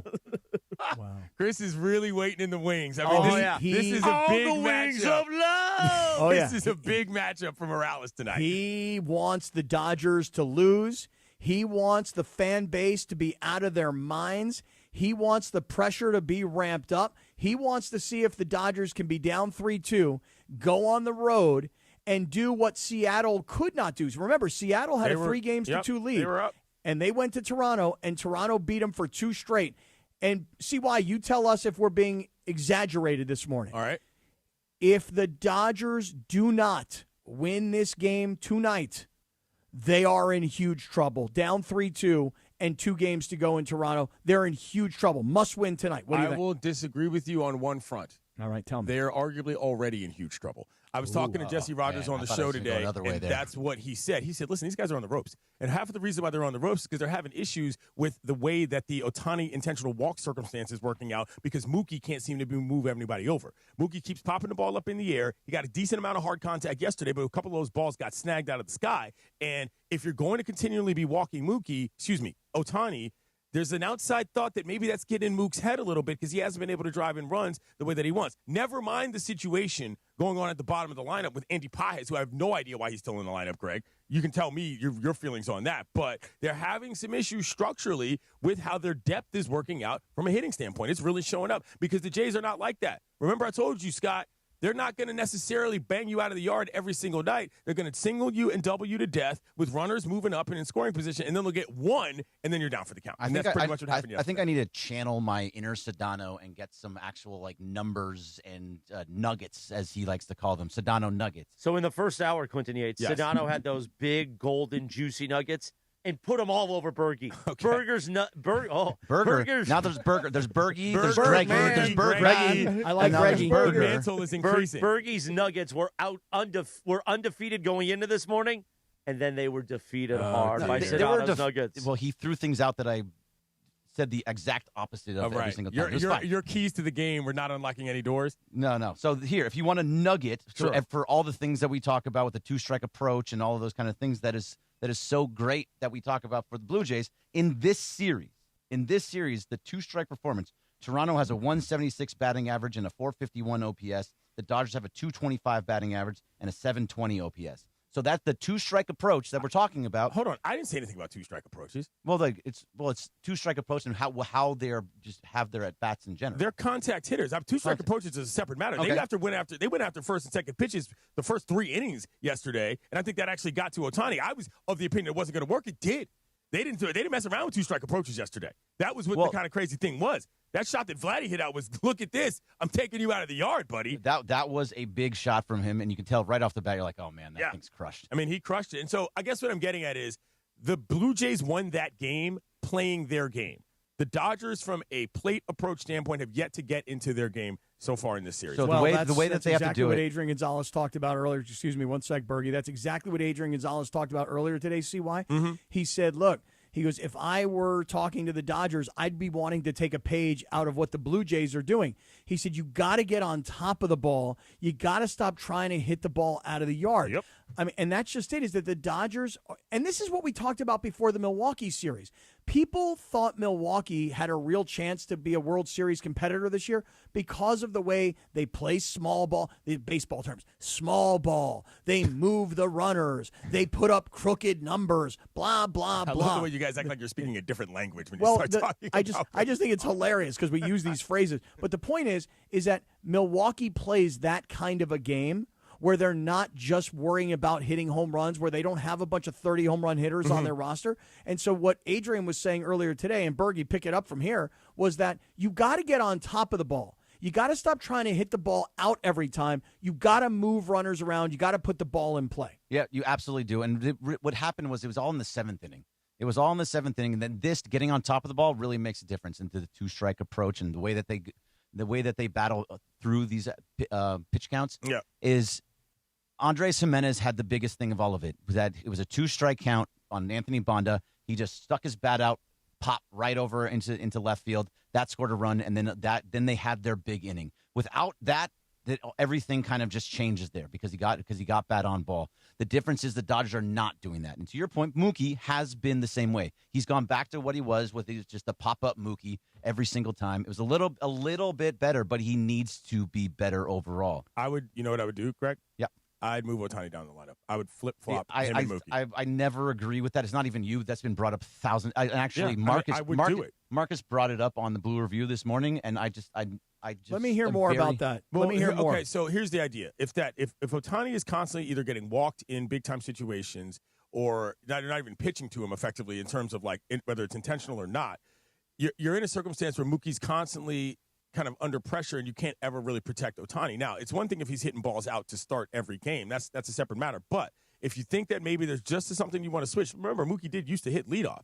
And you put him back in a position where if he's on base, his ability to run the bases is also something that helps you a lot because, again, he's kind of an exotic base runner. Remember, going back to 2020, Mookie was creating problems on the dirt for people as a result of being on base so much. So if you flip-flop those two, you kind of protect Ohtani with Freeman, maybe you give just enough of a mix-up to give a spark to number 50. That's all it is. It's not a major declaration of any sort of failure. It's just a wrinkle that can perhaps kickstart your offense. So the reason that I don't like it is, and it's not wrong, I see that going around a lot right now, so that you're not like being different by any means, is because I like the fact that he terrifies you right from the beginning, that you either are going to possibly have a big home run to go up 1-0, or you're going to walk him and he's going to be on base and you're already starting the line already kind of. Now it needs to turn into the line. That's what hasn't happened this postseason. The line hasn't moved around, and they need to do that tonight against the He also Sox. got thrown out at second base trying to steal a bag. That's what I'm getting. Well, he actually stole the base. He did. He was safe until he went off the bag. That's called a bad slide. That's what that's called. It was. Yeah. But listen, Sure, Ohtani, one thing about Ohtani is last night,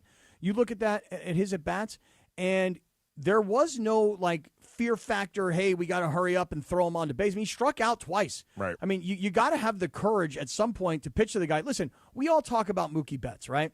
And Mookie has certainly not performed. And when you make the kind of money that he makes, and you've been a multi-time World Series champion and an all-star in every year of your career until this year, Mookie Betts has to perform. But wait a second, he's not alone. I mean, we've seen, obviously, Ohtani come up big, Teoscar Hernandez come up big, Freddie, with the game-winning walk-off. It's other guys, too, besides Mookie. I would like to see Will Smith have the kind of offensive performance that we know he's capable of. Yeah. I'd like to see Max Muncy, who you talk about 18-inning games, and you talked about the one in 2018 where Max Muncy hits the walk-off. You'd like to see Max Muncy actually come up big. And maybe even a little bit of production. You asked the question earlier, CY, about why is Andy Pages still in the game? It's because Dave Roberts, he just is so committed to these guys. And at some point, Andy Pages might actually make a play with his bat. And you go, okay, well, see, that's why he kept him in there. But it's not just Mookie Betts who hasn't performed in the postseason offensively. It's not. That's not what I'm saying. What I'm saying is that the position he's in the lineup is where it creates an issue. It's not just about the overall production. That's why I would flip it. I get it, but there's a order of operations here that's as important as what effectively is the final result of the equation. Yeah, I mean, they tried to do it a little bit early in the year. It didn't work out. But either way, so the Pages thing, I think that one's a little bit more interesting. So Pages is in the lineup. He's in the lineup for his arm. He's in the lineup for his defense. That is strictly what he is there for. And hopes that he was a really, really good hitter this year. He had the second most home runs on this team. He had, I think, over 80 RBIs. He was really, really good this year. He just is not translating it to the postseason. It's happened a little bit before the postseason. He got close to one last night. He was very, very, but he's going to be, most likely, he's going to be out of the lineup tonight. You're going to see Miggy Rowe. Been out of the lineup last night. He probably should have, but it was like, you're up 2-1. Let's see what we got. He almost hit one out, but the fact is, Miguel Rojas, in my mind, is going to be at second base. Tommy Edman's going to be in center field, and that's going to be your best lineup because you need a professional hitter at the bottom of the lineup, not Andy Pages. It's going to be Miguel Rojas at the bottom. This should have been the case 2 games ago, in my opinion. I'm with you, Greg. And listen, here's the other thing. Tommy Edman, I mean, what we've been hearing is Tommy Edman's ankle is such that he can only really play defense at second base. You can't ask him to run the outfield and center field. And yet, 2 nights ago, when they brought Miguel Rojas in and they moved him to second, they moved Edman out to center field. And from what I could see, based on the plays that he made, he was able to make running, routine, putouts in the outfield. So I got to think, again, it's desperation time. It really is. You're down to your last 3 games of the season. Right. Ankle injury, arm exhaustion, anything. It doesn't matter. You got to play through that stuff. Bo Bichette just did the same thing. He's playing second when he never played second this entire year. And he's hurt. And he's hurt. He's hurt. And he also was not supposed to play on back-to-back nights, and he played on back-to-back nights. So this is the time that you do this. This is the time that you step up, which is why I also think Blake Snell is going to step up tonight because this is what he's supposed to do. Now, CY, big CY, you are a fashion guy. I hold it up to the camera because I'm looking at it now. Which Blue Jays hat should I get for after Game 7 when I bust the Dave Roberts? You're just the worst. The absolute worst human So here. should I go This is a all great blue bit. Blue Jays hat? You the go white, white. You go white front panel. But with the light blue rim?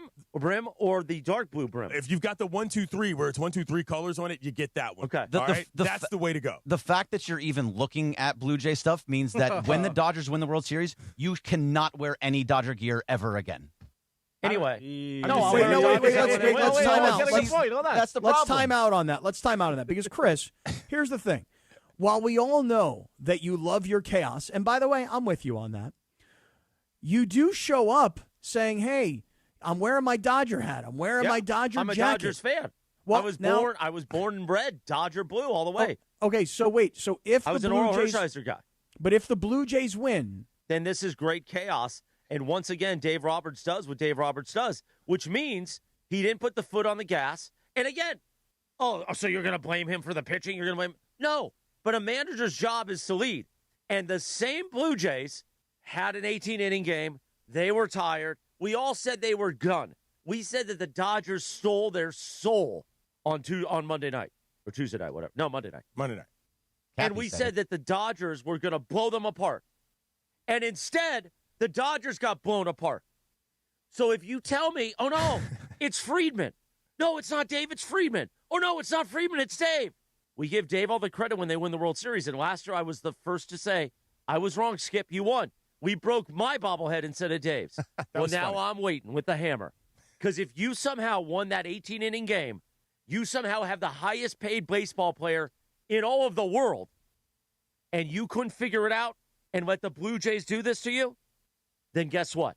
I'm putting on the Blue Jays cap, even though I'm a Dodgers fan, because I love chaos, and I am busting that Dave Roberts bobblehead and calling you, Dave, once again, a gutless bum. You know the Blue Jays have like the third or fifth highest payroll. cares? In the They league. have the fifth They, highest they payroll. had Who more has the wins. number one base? Who has the number one payroll? They led the AL in The runs Mets scored do. and Okay. OBP. Well, well, number two payroll? only because of deferred payments. They do. I mean, It's come just on, fact. be It's just honest fact. about It's just it. We're facts. way in the It's just weeds. We're facts. way in the weeds here. The point is that the Blue Jays are not a bad baseball team. No, exactly. Not You're a making it great seem team. like there's So who this cares? little Blue Jay team Who that just came out of cares? nowhere. People were talking about how the Dodgers were going to sweep the Blue Jays. Name some names when you're referring to people. Please. Steve Mason. He did not say sweep. John he said Ireland. 6. He did not They were say not sweep. stunned that they when I said hard 6. Yeah. Everyone went when Cappy and I said 6 games. Or I no, said Cappy 7. said 7. Everyone was like, "What are you talking about? It's Hard going to be 6. Whoa. 5 at best." I wish I could get a hard 6 within a few minutes, but not anymore. Anyway, No, it takes at least 10 I don't minutes. know. at least 10 minutes. And now Dave Roberts is getting up in a press conference, nice guy Dave, and saying, "I don't know. I don't know. I don't know how that I don't happened." know. last night. I don't know. I don't know. I What don't know. happened, what Tough happened to quote. the Dave with the intensity in the locker room after 18 games? What happened to that guy? You mean after 18 innings, that guy? 18 innings. What happened to that guy? I don't know.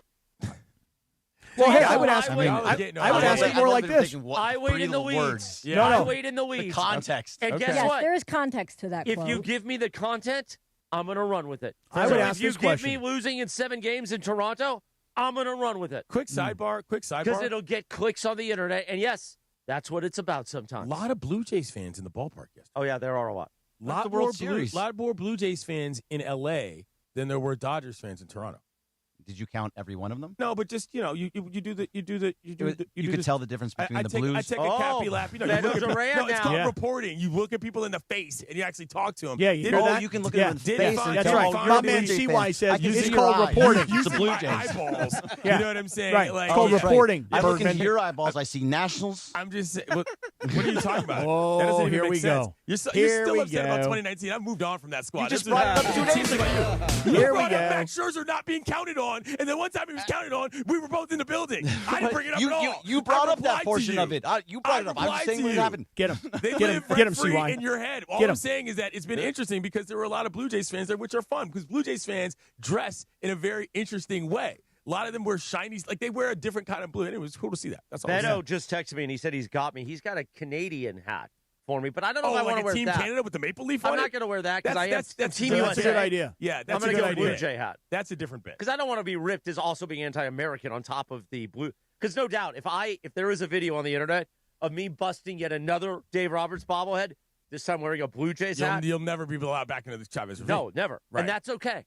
Tonight's- That is okay. Tonight's I winner believe you should wins give the up series. all of your Dodger gear. In other words, All if of the it. Dodgers Oh, lose, you have to relinquish your right, goods? Right, but here's why.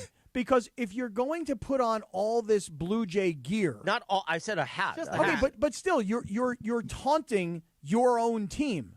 which is okay. I don't I mind don't it. mind I kind that of like bit. it.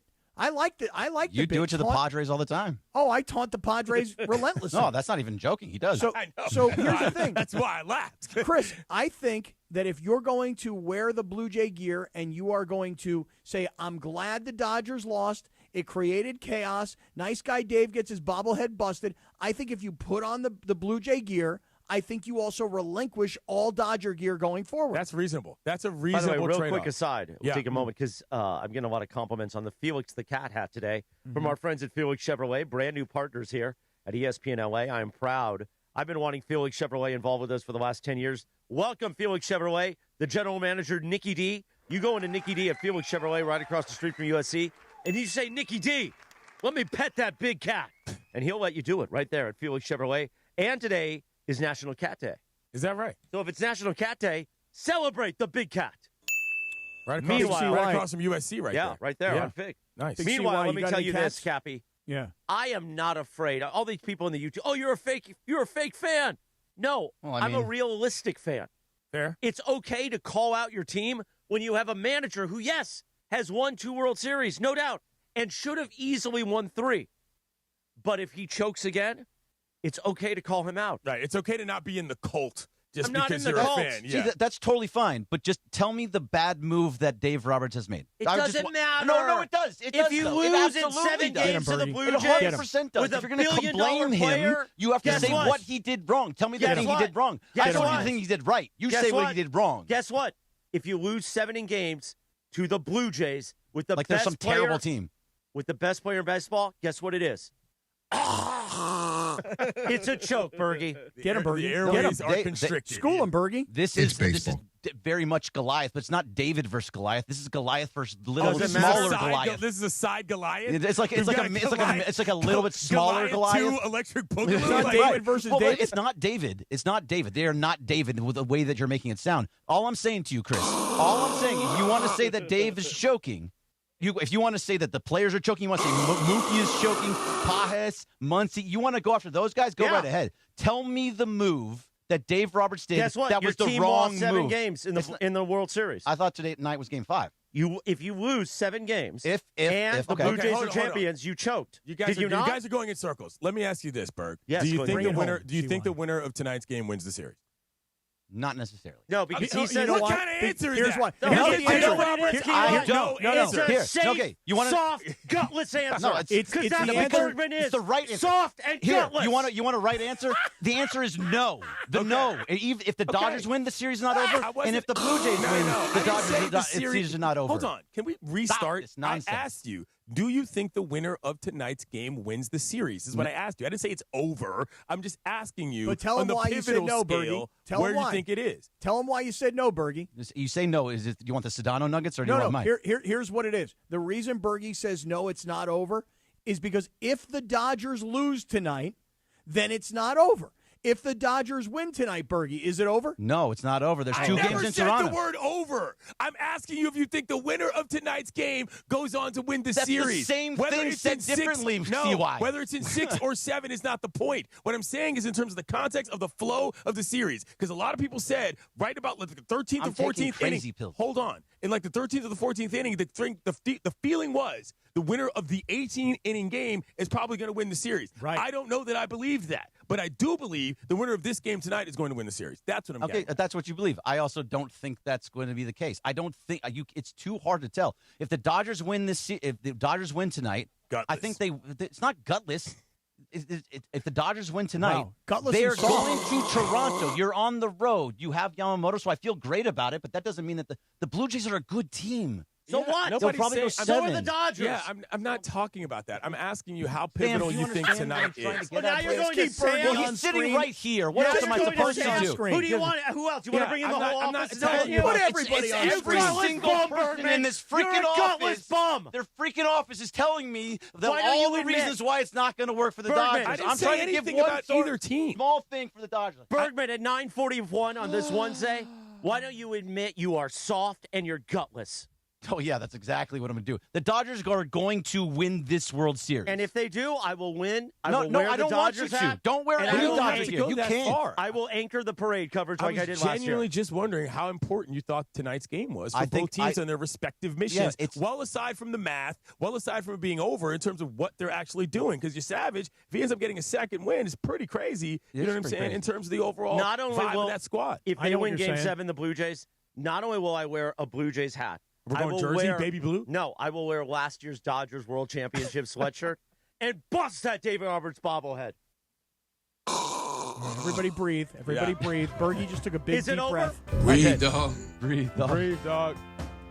Little yacht rock to cleanse the palate. That was fun. Boss gags, it's over. I haven't yelled in a while. Is it over? I was going to say. It's kind of like cleansing. That was, yeah. I don't you needed that. yell very often. Like, literally never. Oh, he's been under your skin from the time we got on the air, Bergie. Well, because he came Clinton out. or It just, me? was just yelling. No, What no, did I you. do? Oh, yeah. Okay. Well, I that was the whole point. I just walked in and threw on the shade. Pulling guys over. Feeling like 9:42, chips. we will cleanse the palate, and then we will work in a little radio Tinder action. And then we will do dealer's choice. Hold on. Jorge, let me get the read. All right. Come on, dude. Get the read. Wow. Bergie is gutless. What a gutless bum. Get the read, will ya? YouTube TV customers, you could lose ESPN and the sports you love, including college football, college game day, Monday Night Football, NBA, college basketball, and more. Take action. Go to keepmynetworks.com to keep ESPN. That's keepmynetworks.com. Oh my God. The YouTube chat thinks I'm so sexy. They comment on my face like they're girls that I dated in high school. Yeah! We're back in 90 seconds from right now. Yes, you heard me clearly. I said, It's here, the 2025 MLS Cup playoffs. Son Heung-min, Denis Bouanga, and the Black and Gold are ready to light up BMO Stadium. To Denis, top of the area. Son back to Denis, shot it in! Oh, what a goal! Tomorrow, it's round one, game one. LAFC battle Austin FC.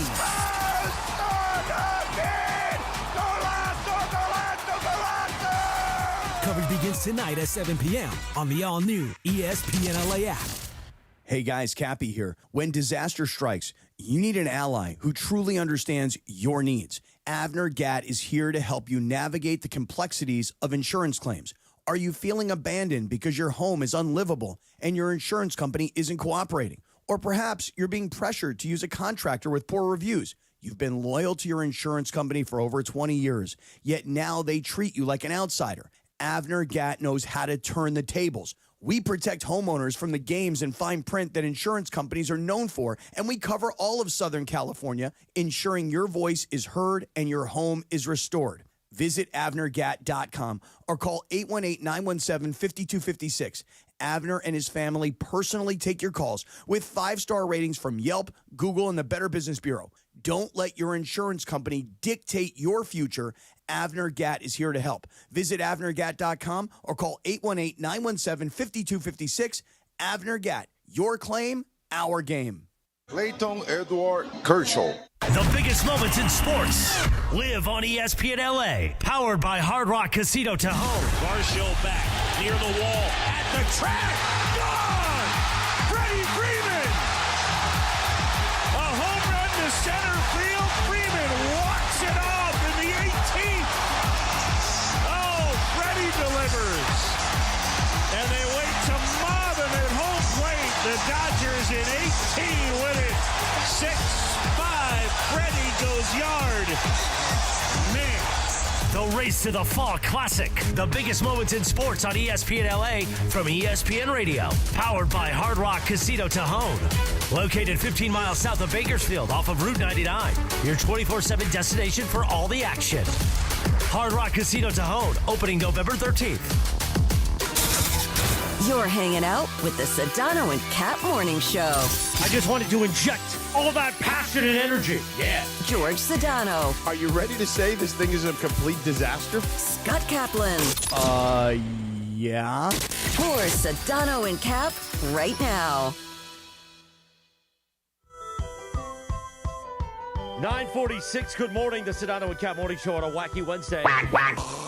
Or, as we know it around here today, a Dave Roberts I Don't Know Wednesday. I don't know. Exactly right. Radio I think he knows. I think Dave knows. We like to play a TV theme, Cappy, as I hold up the hardwood for Radio Tinder. Because on this day in 2005, the U.S. version of the sitcom The Office debuted on NBC. Very underrated TV theme song. It is a good theme song. Very Great. underrated. Show was great, too. Well, Hernandez. I'll tell you guys, my son always tells me that The Office is the greatest sitcom of all time. And let me guess, you've never seen an episode. Or let me guess, you got the British version, which is better. We're going to go that bit? Neither. Or let me guess, your son says 2 + 2 = banana. All three. Strike three. You're out. You're out. No, but I will just tell you guys, I combat The Office is the greatest sitcom of all time with no. It's not a sitcom. Yeah. It's The Jeffersons. The Jeffersons is the greatest sitcom of all time. Okay, I'll put that up there. On God. Radio For Tinder's real. on. You can follow her at Winzy Baseball on Twitter or Instagram. Don't forget about our friends, the Hernandez brothers, the crazy Hernandez brothers, with that hardwood, the morning wood. I hold it up to the camera now. I'm knocking on that wood. Oh, yeah, knock on that wood, Jorge. Both of you got the Both morning of you wood guys going? knocking. Okay, yeah, same time. Hernandez Wholesale Flooring. If you're in the market for new flooring, shop at Hernandez Wholesale Flooring, where every day is a deal, no gimmicks. Call 866-62-FLOOR or go to HernandezWholesaleFlooring.net. No sale beats wholesale. Take it away, producer Lindsay. Thanks, Christopher. All right, so I don't want to get away from this like epic debate about the Dodgers. The Dodgers! Are you enjoying the yelling? Debate? Yeah. I'm enjoying it. So I'm just going to keep it in the theme of Dodgers and do a quick one here. So Big Papi was talking about how he got goosebumps when Clayton Kershaw got his out the other night. Clayton Edward Kershaw. And so I want to know, you guys think we're going to see him again at all this series, now that it's going at least 6? Hit it again. Clayton Edward Kershaw. That is amazing. Edward. I was looking for a Blue Jays, but I came across that. I'll do that one more time. No, it's like it's a TikTok sound. I'm not doing that. Please It's do it a- one more time. Clayton Edward Kershaw. I don't know. It sounds like he's saying my name the first thing he said. No, Listen but do to that thing again. I like when he says the Make a Blue one, Jays. right? Never heard that? It's a TikTok sound. It's really good. No. I think that woke up some things. Oh, listen. Really? Just Did it because you wake guys up? are double teaming the hardwood. All right. They got you going. They got Easy, you going. easy, They got you easy. going with the R's. So, Does that surprise you with those two at all? No. As a matter of fact, Greg, that's not surprising whatsoever. They got some things going being at the park yesterday, so, you know. Anyway, no, I don't think we're going to see Clayton again. Because wow. I don't think there's going to be a situation in which, there's not, but I don't think he's going to throw him on the road, is what I'm getting at. And if it happens tonight, that's not going to be a good scenario. So that's all. I see it the opposite way. I think we are going to see Kershaw again, and my prediction is we see Kershaw in long relief in Game 7. How about that for a prediction Clayton for you? Edward Kershaw. That's not a right. good situation, though. Well, I mean, listen, you get into desperation situation, and you say, hey, Glass now in Game 7, he only gives you 3 innings. We got to get all the way to the end of this thing. Kershaw for 2 or 3 innings, long relief, Game 7. That's my call. Clayton Edward Kershaw. You know what I am going to see again? The sushi cart. The sushi cart is back. Back at Toronto? Dodger Stadium. Oh. No. So they roll out the sushi cart on the suite level. Made to order rolls. It's amazing. I finally hit it yesterday. I'm so glad. It's like my Really? favorite thing that they do is they have a sushi cart at on the suite level in the World Series. It's great. Hit that junt. Great. It's like Hit 30, it it's like hard. $30. It's not even expensive. You get a whole platter situation. It's great. Oh, I didn't Wins. realize We'll you do paid one for more it. in just a moment, but let me tell you this.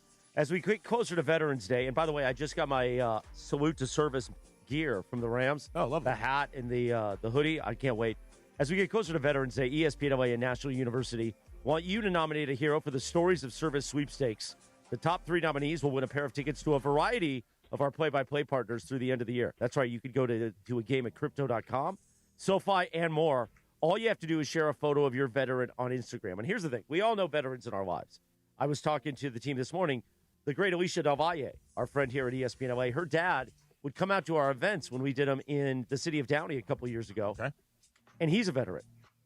Just hear the thing. Share a photo of your veteran on Instagram. Tag at ESPN Los Angeles and use the hashtag Stories of Service. You and your veteran will each win a pair of tickets for all those games.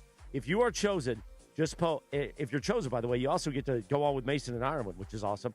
Just post the photo of your veteran, tag at ESPN Los Angeles, and use that hashtag Stories of Service. All thanks to veteran-founded National University. Choose from 150-plus programs, earn credit for prior experience, and explore tuition discounts at nu.edu. I went a little hard with the bit. because I'm losing my voice. Oh, okay. So you caused some personal problems. I might have to eat a jar of honey like Winnie the Pooh. Oh, Christopher Robbins. Oh, meanwhile, Bergie, you must love that though. Why? Chris may lose his voice. He can, that would be the ultimate irony, right? I will there. come back full strength Dodgers tomorrow. win the World Series, and Chris can't talk. Oh man, that would be He'll have 6 cough drops in his mouth if he needs it. He's gonna go hard. Somebody get him a Werther's original. I will suck on whatever I need to today to get that voice back for tomorrow. Yikes. Meanwhile, I got exactly what you need. Thank you. We go back to Radio Tinder, already in progress. Well, I'm going to throw it back to Cappy for Dealer's Choice because my Radio Tinder that I have prepared is too long, so I'm going to save it for tomorrow. Okay. Hit the Dealer's Choice music. Now I got to do one more read before I get a cough drop. Stand by. Ooh, transition there. Did you hear it? Yeah, that was nice. The Dodgers. Time for the Dealer's Choice Real Deal. Yeah. Brought to you by Sellers Advantage. Want to sell your house? Before you call an agent, call Sellers Advantage. They'll buy it as is with a competitive cash offer. No repairs needed. They make selling easy. Call 888-390-AS-IS for a no-obligation offer or visit sellersadvantage.com. DRE0196-1658, Cappy. So, guys, we've spent our entire day talking about the Dodgers. The Dodgers. Obviously. And even our boy Sedano, who has taken off to go do whatever he's got to do tonight for the Lakers and the Timberwolves, Sedano is continuing to pound us in our group chat with data, Bergie, that doesn't seem to be favorable towards the Dodgers. In other words, they have to win tonight.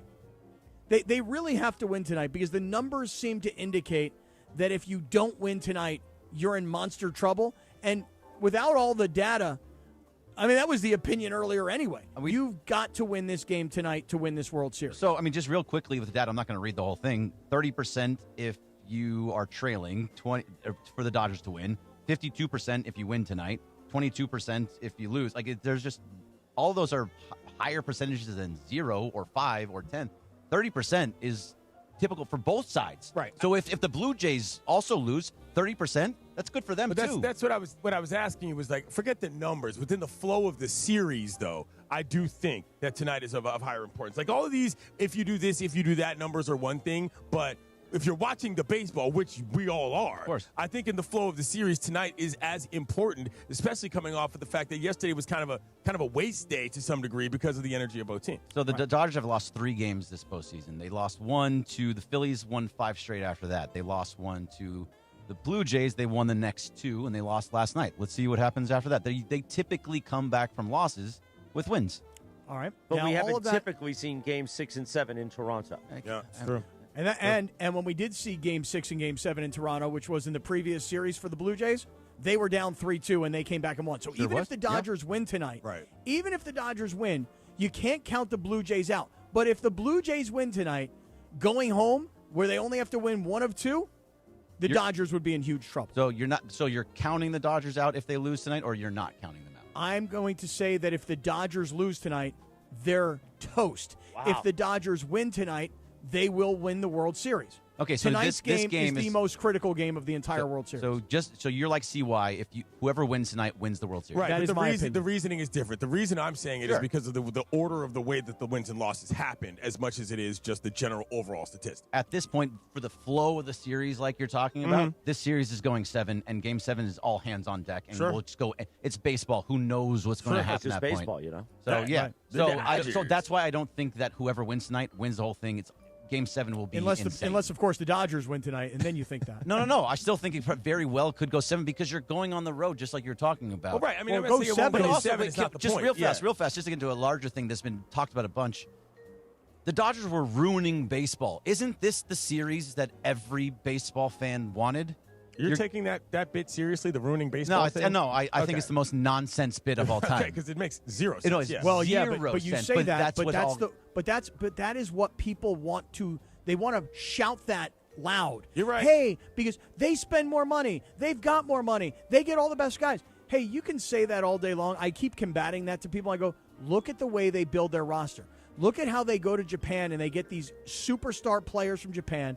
They put them together with these American dudes. They put them together with these Caribbean dudes. They don't just look at these stats. They think to themselves, how will all these guys actually mesh in a clubhouse? You know, it's more than just numbers. Great example of that. A guy I'm writing a story about is Justin Reed. Dean. He was playing in the Mexican leagues. The guy made his nice stab in center field, stole a base, kind of got a Dave Roberts type game. I mean, if they're out combing the Mexican leagues for random brothers that got picked, 5 years ago, it's like, dude, the thoroughness of that franchise is as important as the size of their pocketbook. That would be a great name for a band, and I would like to front that band. What's that? The Random Brothers. That is a great name for a band. It's like the Antetokounmpos on the Bucks. That's pretty much what By the way, just the anger of the YouTube chat, no matter what happens tonight, Blue Jays win or Dodgers win. Yeah. I'm wearing a Dodgers hat tomorrow. That'll make it Excellent. sting even more when I wear the Blue Jays hat after Game 7. Listen, you know how I feel about those individuals. What do you mean? They love you, Clinton. They really can't do, stop actually. The talking Mongrels about me. love you. Per usual. It's not. Listen, this They is nothing new about love life. you. That Nothing guy new about Randomness life. is actually your biggest fan. Yeah, he knows every single word that I say. Yeah. So it is that. That's a They fan. probably go home to their friends and use my slang and act like they're making fun of it when in fact this is what they like. Well, Like hey, they listen. call everyone kiddos? Can't do it like me. I don't call everyone kiddos. I call listeners kiddos. Oh, yeah? okay. There's a difference. Okay. And by the way, Random Brothers is the phrase that I'm going to be using the rest of the day. I Be promise you know. that right now. Yes, sir. I don't know. I promise I don't you know. that right now. Sushi at the I don't know. ballpark. I'm going to eat with Parker. It's going to be great. Hey, listen, Well, Chris- eating sushi with Parker could be a fun night. Chris, I think this is where we put a cap on this thing today. I think Bergie's going to need a nap. I needed a nap yesterday. I'm good today. He's got a full day ahead. He does Boys in Blue. He does Blue Review tonight after the game. Be with Bergie tonight at ESPN Los Angeles on YouTube. When the post-game show begins on TV, fire up! I shouldn't have done that fire up like that. Just fire up YouTube on your phone, on your tablet, on your smart TV, on your computer, whatever, and watch Bergie in the Blue Review post-game. Then start tomorrow morning with him at 6:30. He will react with us at 7 a.m., the Sedano and Kap Morning Show. Everybody have a wonderful, wacky Wednesday. As I am a proud Dodgers fan, I hope Dave gets it together tonight. Are my pots not up? I don't know. Oh, they are up. I didn't want to have to blow up at the end, Jorge. You know my rule. Don't pot down my pots till 10:01. roster. All right, The roster. let's go, Dodgers. Step on the foot, Dave. Don't go soft. Don't be a gutless bum like Step on Bergie the was foot? today. Step on the throat. Sorry. Step on that throat. We'll see you tomorrow morning, 7 a.m. Have a great day, everybody.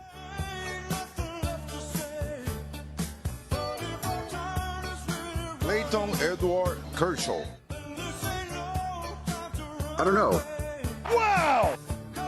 Cabezon. It's baseball. Come on, Crenshaw. You're gonna regret this.